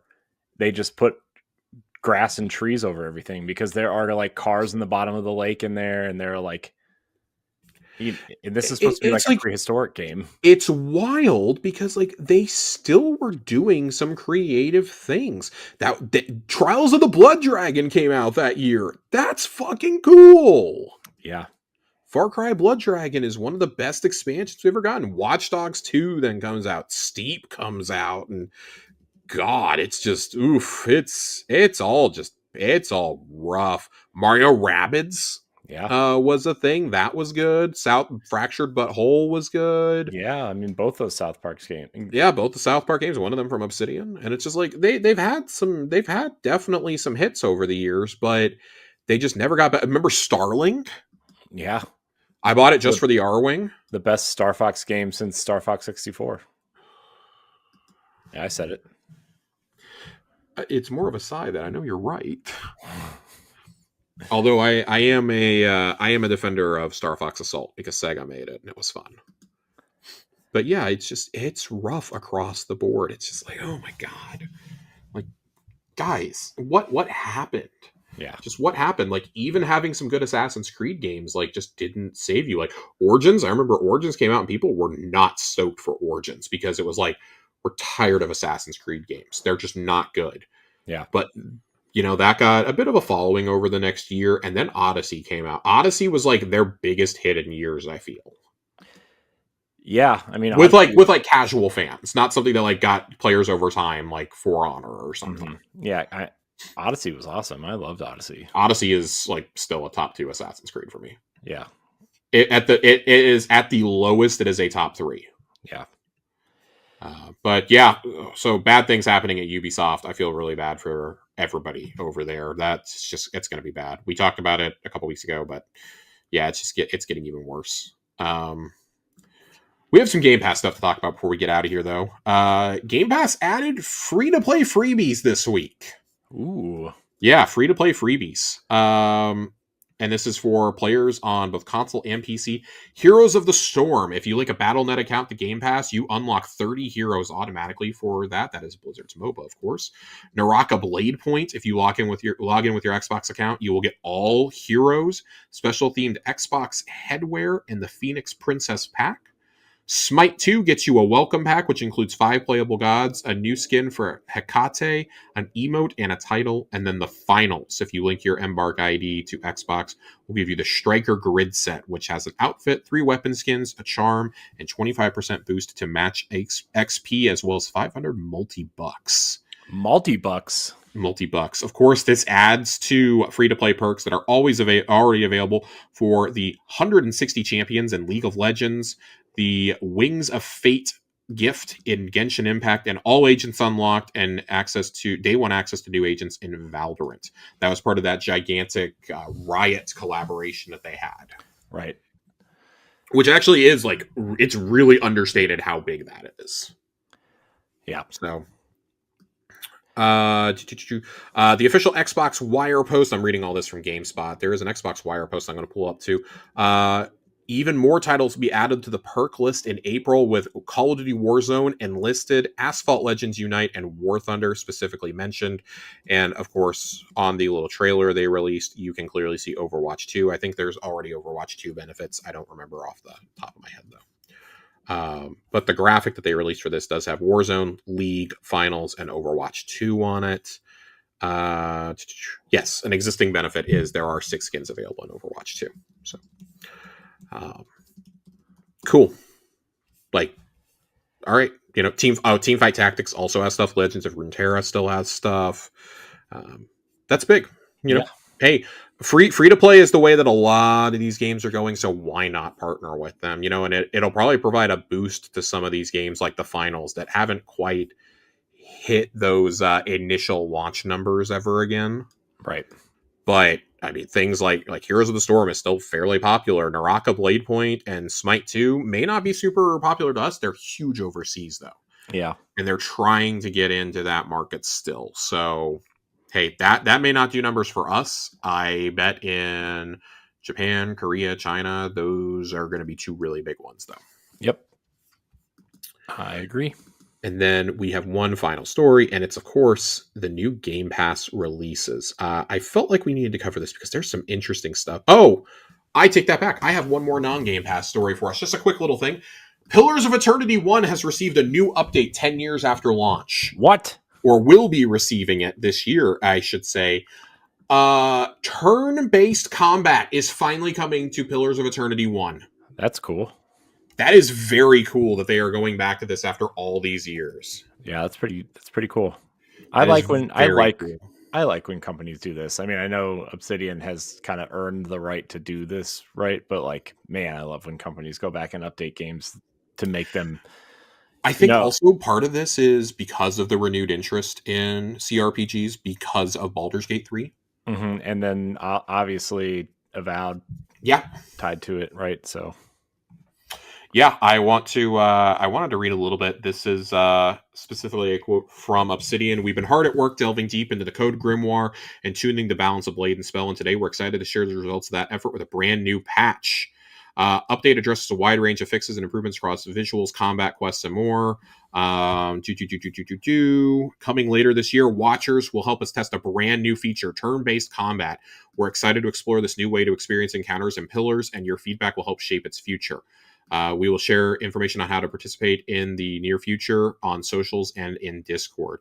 Pillars of Eternity was billed as a spiritual successor to Baldur's Gate alongside other classics such as Icewind Dale and Planetscape Torment. We've talked about Josh Sawyer. Josh Sawyer worked on Icewind Dale back in the day, and of course is, kind of the godfather of Pillars of Eternity as far as I'm concerned. There is some irony in the fact that Pillars of Eternity this is from Games Radar, hewed more closely to the fundamental feel of Baldur's Gate than Baldur's Gate 3 did, and Obsidian is now offering the same turn-based approach Larian proved the popularity of.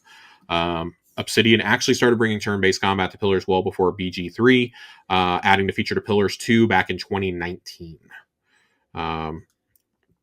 The implementation of turn-based combat for Pillars 2 is broadly seen at best as a bit odd by series fans, since the game was originally designed around the real-time system with tons of combat encounters, and all those fights drag down the pace of the game when you're pausing to tactically complete each one. Pillars 1 will likely suffer a similar caveat, but this option can still be a great way to offer a new way in for RPG fans falling in love with Avowed's world and Baldur's Gate 3's combat. I am just so excited. I'm so excited. I'm so fucking excited about this. This also ties into another Avowed story that I had forgotten about, that they have said that there will be ongoing support and a roadmap coming soon. So I would imagine that we get a DLC announcement at Summer Showcase. Yeah. I would imagine. But it will be like Outer Worlds and will not have New Game Plus, but DLC is possible. And they want to do more. The director, Carrie Patel, has said that they want to do more with the RPG after laying the groundwork for sequels and DLCs. So I'm excited. I'm very excited. Yeah. Obsidian stays the best Microsoft studio. I don't care what anybody says. I mean, it's their best acquisition by far since when you consider what they paid for it plus what they've put out. Yeah. Good. Which they've had, one game that I personally would rate a 10 out of 10 with Pentiment. They have had Grounded. They've now had Avowed. They're going back and still working on Pillars 1, which I want to be clear, I don't think they'd still be doing the stuff on Pillars 1 if they didn't have the backing of Xbox. Right. And I wonder if Josh Sawyer fought for that, because he has said that the only way he would come back to Pillars is if they gave him a budget and let him make a game like Baldur's Gate 3. Mm-hmm. I'm secretly hoping that's what he's working on, is the makings of Pillars 3. I bet that's it. Right. I would wager on that. Yes. Considering the Baldur's Gate, fumble with Xbox and the Series S, and how popular that game was, and allowing them to make their own version and kind of get it out everywhere and make that series more, accessible. Yeah. We got a few Game Pass games that have come out, and it's been a uncharacteristically busy couple of weeks for Game Pass since our last show. Octopath Traveler 2, of course, was announced as coming to Game Pass Standard. It's been on Game Pass Ultimate for a while. Mythwrecked came out. That was part of the ID at Xbox showcase a few weeks ago, I believe. Mm-hmm. Atomfall hit today. I'm very excited to jump into that. I was talking about this with a friend, and it feels like my vibe I get from it the more I see of it. And it's gotten pretty decent reviews, by the way. I think it's got like an 80 on Metacritic. Yeah, it seems like people are really enjoying it. It's like it had really bad promotion. Yeah, leading up to the launch. I think the last couple of weeks is when people are finally like, oh, this is good. Like, they got access to review it very early, it feels. Yeah. It feels kind of like the vibe I get is like Fallout meets Stalker in the UK. Mm-hmm. So excited about that. The big one for me, this is interesting. I don't think it's like big, but it's really interesting that it came out. The Blizzard Arcade Collection came out the other day. 5 classic console games to modern platforms and new audiences, including Blackthorn, The Lost Vikings 1 and 2, Rock and Roll Racing, and RPM Racing. You can visit the Arcade Collection Museum to explore a trove of treasures from each game's past, including concept art, music, behind-the-scenes interviews, and more. We've said for a while, stuff like this needs to happen. You have access to these old games, just bring them forward. Mm-hmm. That's all you have to do. Do rare replay style collections, and they'll go over really well. This is something like, yeah, sure, you're going to sell it. Nobody's going to buy this, though, but they'll check it out on Game Pass, and hey, maybe it'll reignite a little bit of interest for whatever reason. Yeah. There's nothing wrong with that whatsoever for people to get interested and invested. I plan on checking out the Vikings games. I've never played any of these, and hey, if I like it for 5 minutes and then turn it off, so be it. But I think that's an interesting approach considering how agitated Xbox players are starting to get with the lack of Activision Blizzard games coming to Game Pass and backwards compatibility. I think you got to step that up a little bit. Mm-hmm. And then what I would say is the crown jewel of the first quarter of Xbox games on Game Pass, as much as I really, really, really like Avowed. 33 Immortals, man. 33 Immortals is in game preview on Game Pass.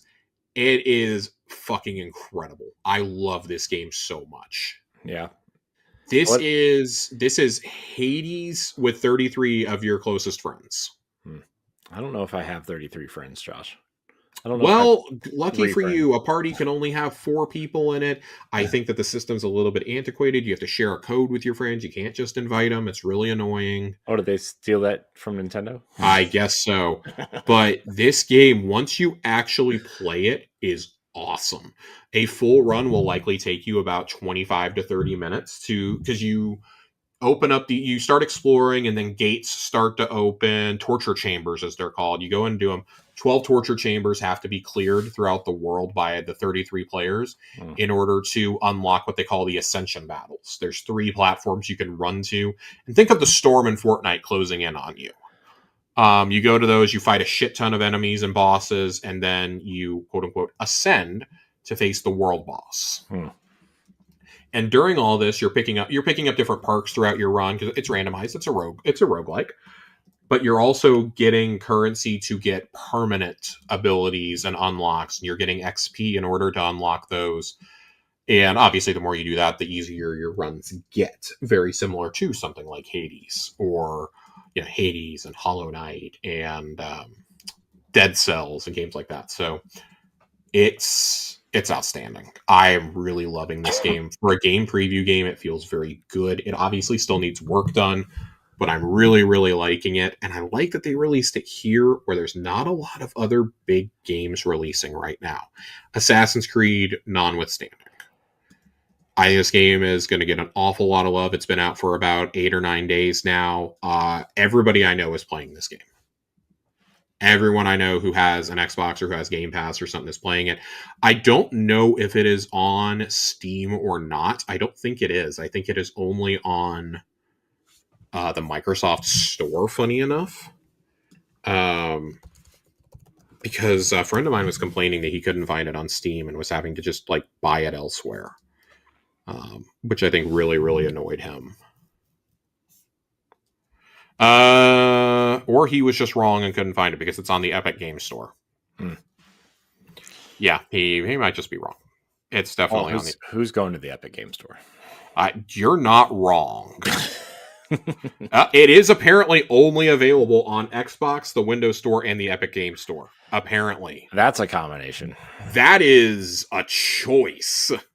But this game's it's just gonna take off. I know that game preview games don't typically come to PlayStation.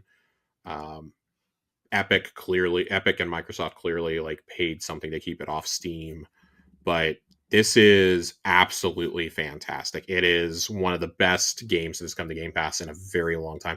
It rounds out a very strong quarter for Game Pass, I feel. Yeah. No, this is a huge. I mean, this is a busy month, right? I mean, this is just amazing.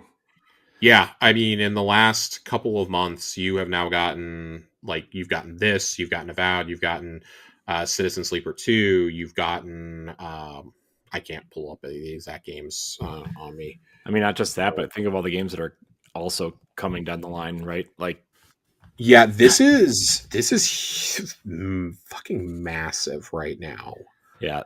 They added EA Sports College Football got added today as well. That was the other one I was going to bring up. Mm-hmm. That got added today. Jesus Christ. It's been good. It's been really good. So Balatro got added recently. Balatro was added. That's obviously big. But, you look at the most played games on the console right now through Game Pass, and it's Balatro, 33 Immortals, and Avowed. Mm-hmm. Yeah. So what do you even do with that information? Yeah. I mean, yeah, I don't know. It's a lot. It's great. It's a lot though. It is a lot. It's a lot. Mullet Mad Jack was recently added. I've got friends who are liking that. Sniper Elite Resistance just came out. Eternal Strands, which I still need to get to. Monster Train came back. Watch Dogs Legion and Far Cry New Dawn came. Jedi Survivor has come. Enter the Gungeon is back. It's been really, really solid for them. Yeah. Lately. So, and then, of course, you brought up the coming soon. It's South of Midnight, Expedition 33, Doom the Dark Ages, Tony Hawk 3 and 4, and just announced Towerborn is coming out April 29th in game preview to console Game Pass. Nice. Well, if you have Game Pass Ultimate. I do not believe it is coming to just straight up Game Pass Standard. None of those are coming to Game Pass Standard, which does not surprise me. They want everyone to go to Game Pass Ultimate, which makes a lot of sense. Mm-hmm. So, yeah, it's been great, man. I'm thrilled by this right now. Yeah, it's been good. There's a lot more ID at Xbox games coming. By the next time that we do a show, South of Midnight will be out. Yeah, I'm really excited for that one. Or at least about to come. Yeah, it will just come out. I'm debating if I'm going to do the early access because it's only like $8 to buy the early access. Kind of depends on what next weekend looks like for me, but I might grab that. I don't mind supporting a studio like that. I've been really clear about it. Mm-hmm. I don't love doing it for smaller single player games. Something like Avowed, I feel, but I bought it for Avowed and then I didn't even get to Avowed. But I love supporting Obsidian, so who cares? Yeah. But yeah, I think that does it for us for tonight. This is a packed show, but also it's a packed lineup coming out. Yeah, I mean, this is the time, right? I mean, if you have been on the fence for Game Pass, I mean, first of all, why? Yeah, but this is the best run Game Pass has had in a very long time. I was starting to get to the point where I was like, man, I'm still going to keep my Game Pass sub, but there hasn't really been a lot that I've loved. And since October, it's just been, they've had at least something major every single month. Yeah. Just in first party alone from October to May will have gotten you, not even just first party, but like exclusives will get you Black Ops 6. It'll get you Stalker. It'll get you Flight Sim, Indiana Jones and the Great Circle, Ninja Gaiden 2 Black, which I know that's technically not an exclusive, but it was announced at a Microsoft event, so whatever. Mm-hmm. Avowed, Towerborn, Doom the Dark Ages, South of Midnight.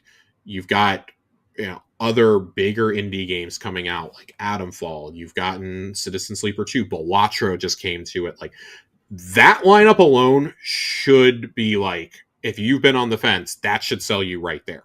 Yep. Those are all quality games. That they are.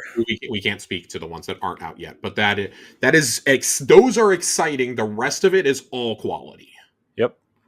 So, yeah, if you've been on the fence, this is the time. And then add in the free to play perks that are there. I know that doesn't apply to like a lot of us, but they're still there. Mm-hmm. And that's what we envisioned being able to happen with things like Overwatch eventually. Yep. Right. And now you're getting it with Warzone. I'm a little surprised they haven't done it with Black Ops, but I think it's coming. I think it's going to come with Call of Duty at some point like regular Call of Duty at some point this year. Yep. It does feel like we're kind of at the point where if you don't nail Warzone right now with the return to Verdansk, that it's over. But Towerborn is getting a huge update when this all comes out. Cross-platform play and progression. Couch co-op, Corey. Couch co-op. What is that, Josh? I don't know, but my partner will be really excited to hear about that. I've said for a while, this looks like a new gen Castle Crashers.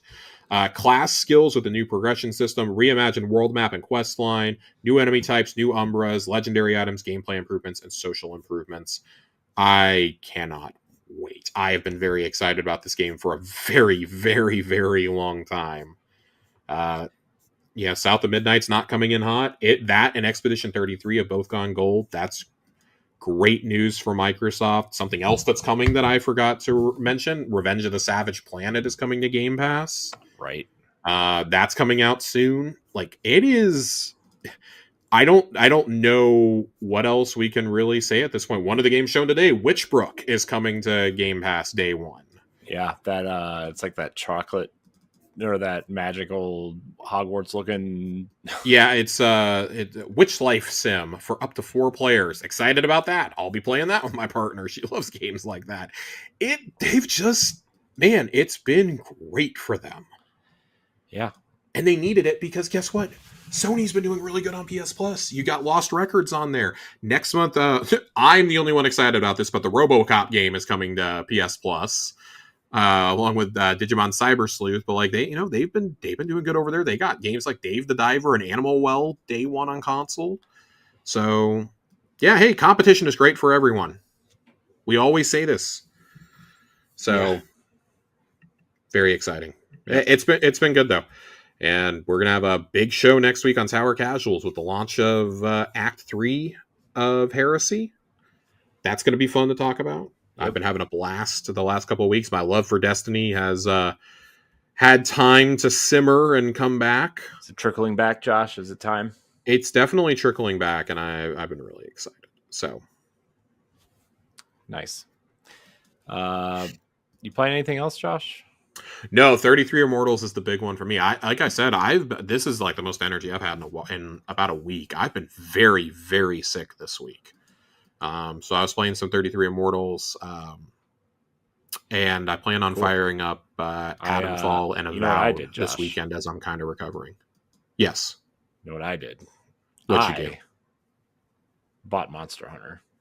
I'm so proud of you. I played 3 hours of Monster Hunter. How much do you like it?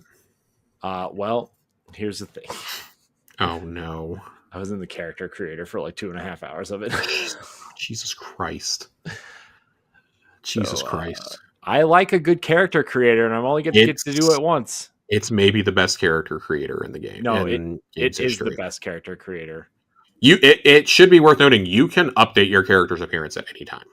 I know, but... So, yeah, no, I'm loving mine. I made the character that I ran for the D&D campaign Curse of Strahd last year with my friends. I actually just recreated that character completely in here. Nice.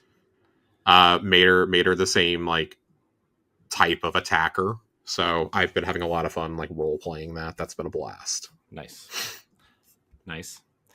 I was going to start Xenoblade, but my pre-order was delayed and I just got it yesterday and I'm like, well, Monster Hunter's sitting right here, so I'll just play that. How could this happen to him? He made a mistake. I already played like 80 hours of it on the Wii U, so, this is more of I just want the updated version of it.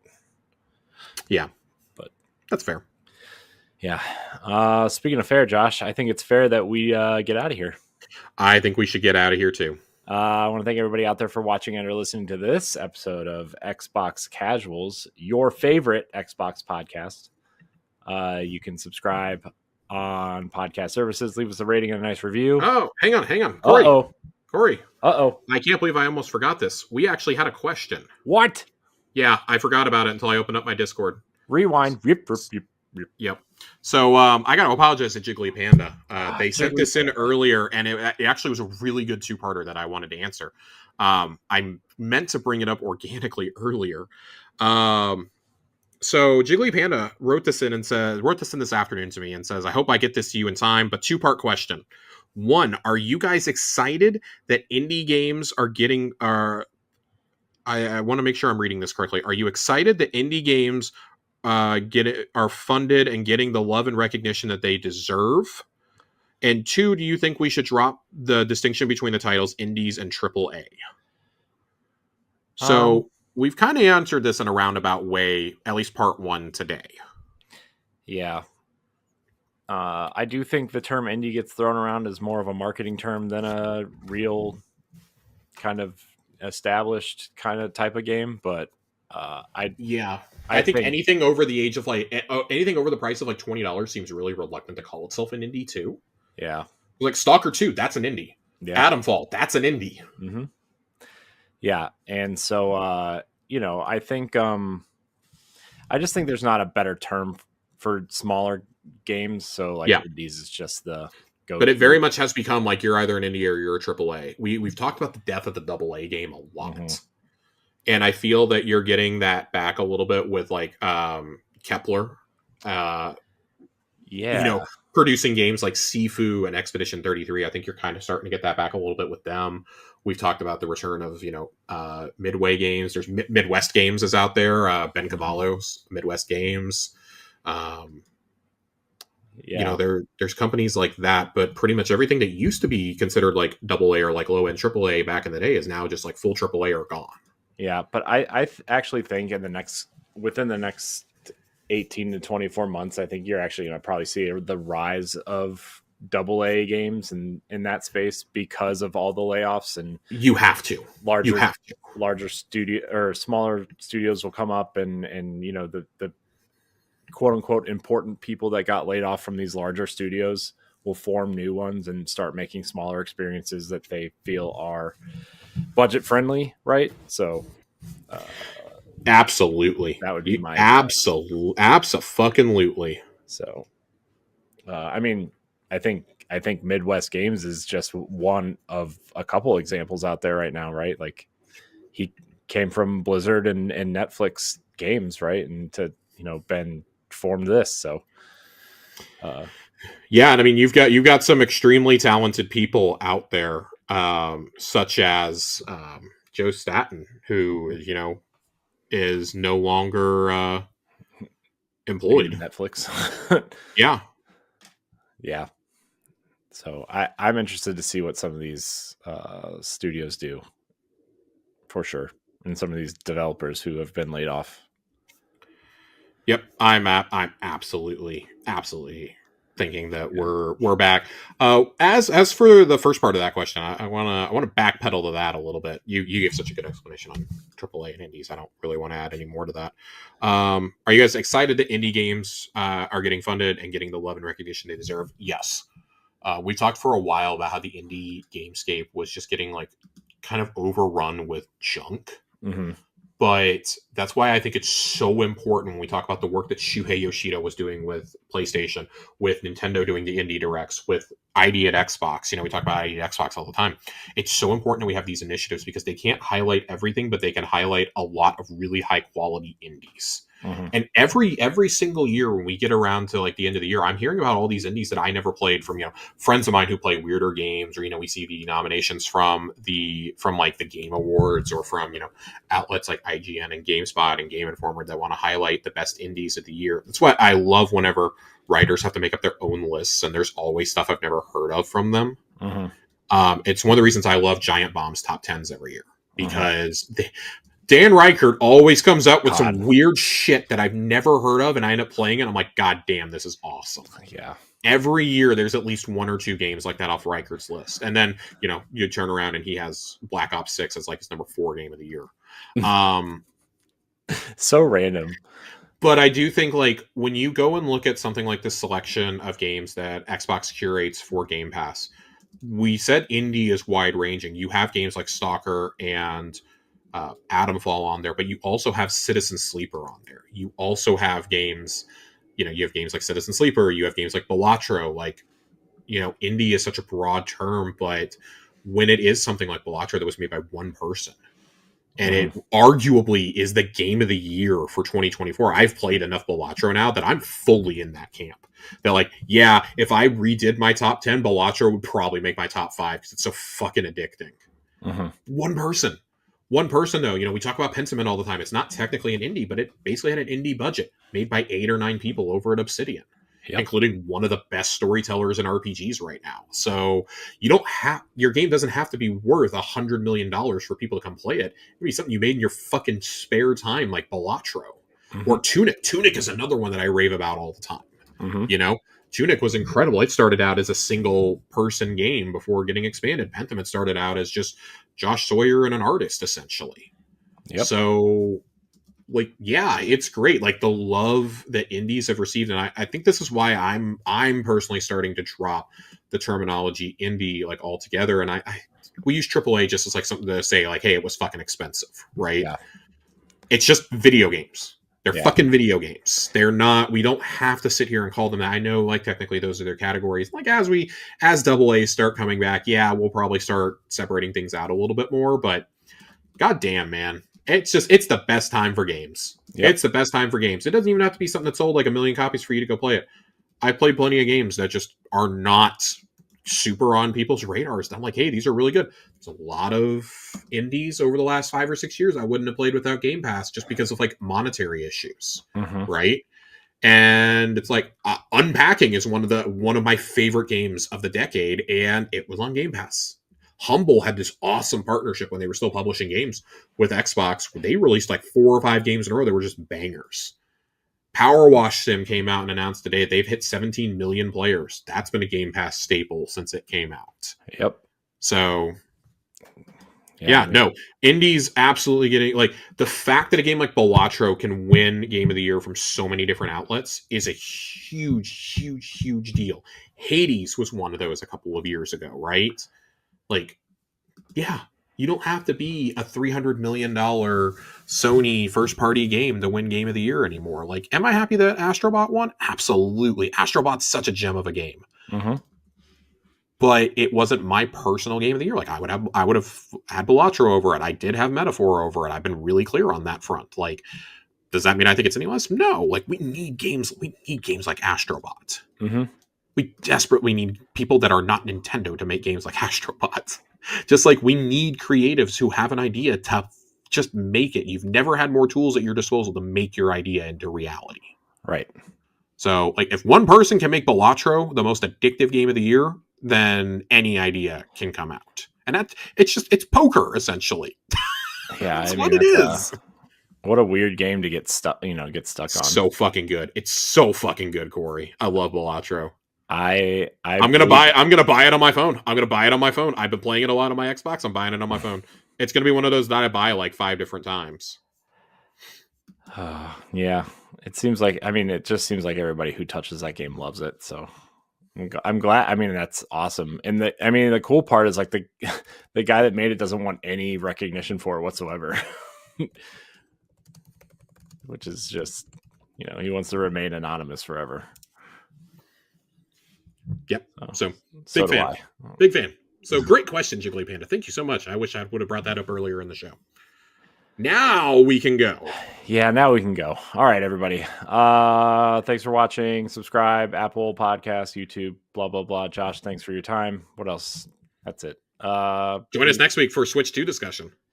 Yeah, you can watch live, actually. If you want to hear Josh and our friends talk about Switch 2's announcement stuff, which I don't know if you saw on Best Buy Canada, Josh. I did. I saw that they posted it, they retracted it, and they even had to reach out to Wario64 and say it was wrong. I'm not buying it. I don't buy it either. I fully expect to drop like $500 in pre-orders next week. Those Canadians are always leaking stuff. We love them. We trust it if it's Walmart Canada, though. If you want to watch us live, you can watch us on Boss Rush Network's YouTube channel or Twitch channel, or if you are one of those people who are still on X, we stream there. So come hang out, come give your thoughts. We will be switching it up, as they say. So I hate you. God, get me out of here. You're an abomination. Just get me out. I know, I'm a terrible person. Everybody out there, I want to thank you so much for watching and or listening, and until next time, we love you. Goodbye.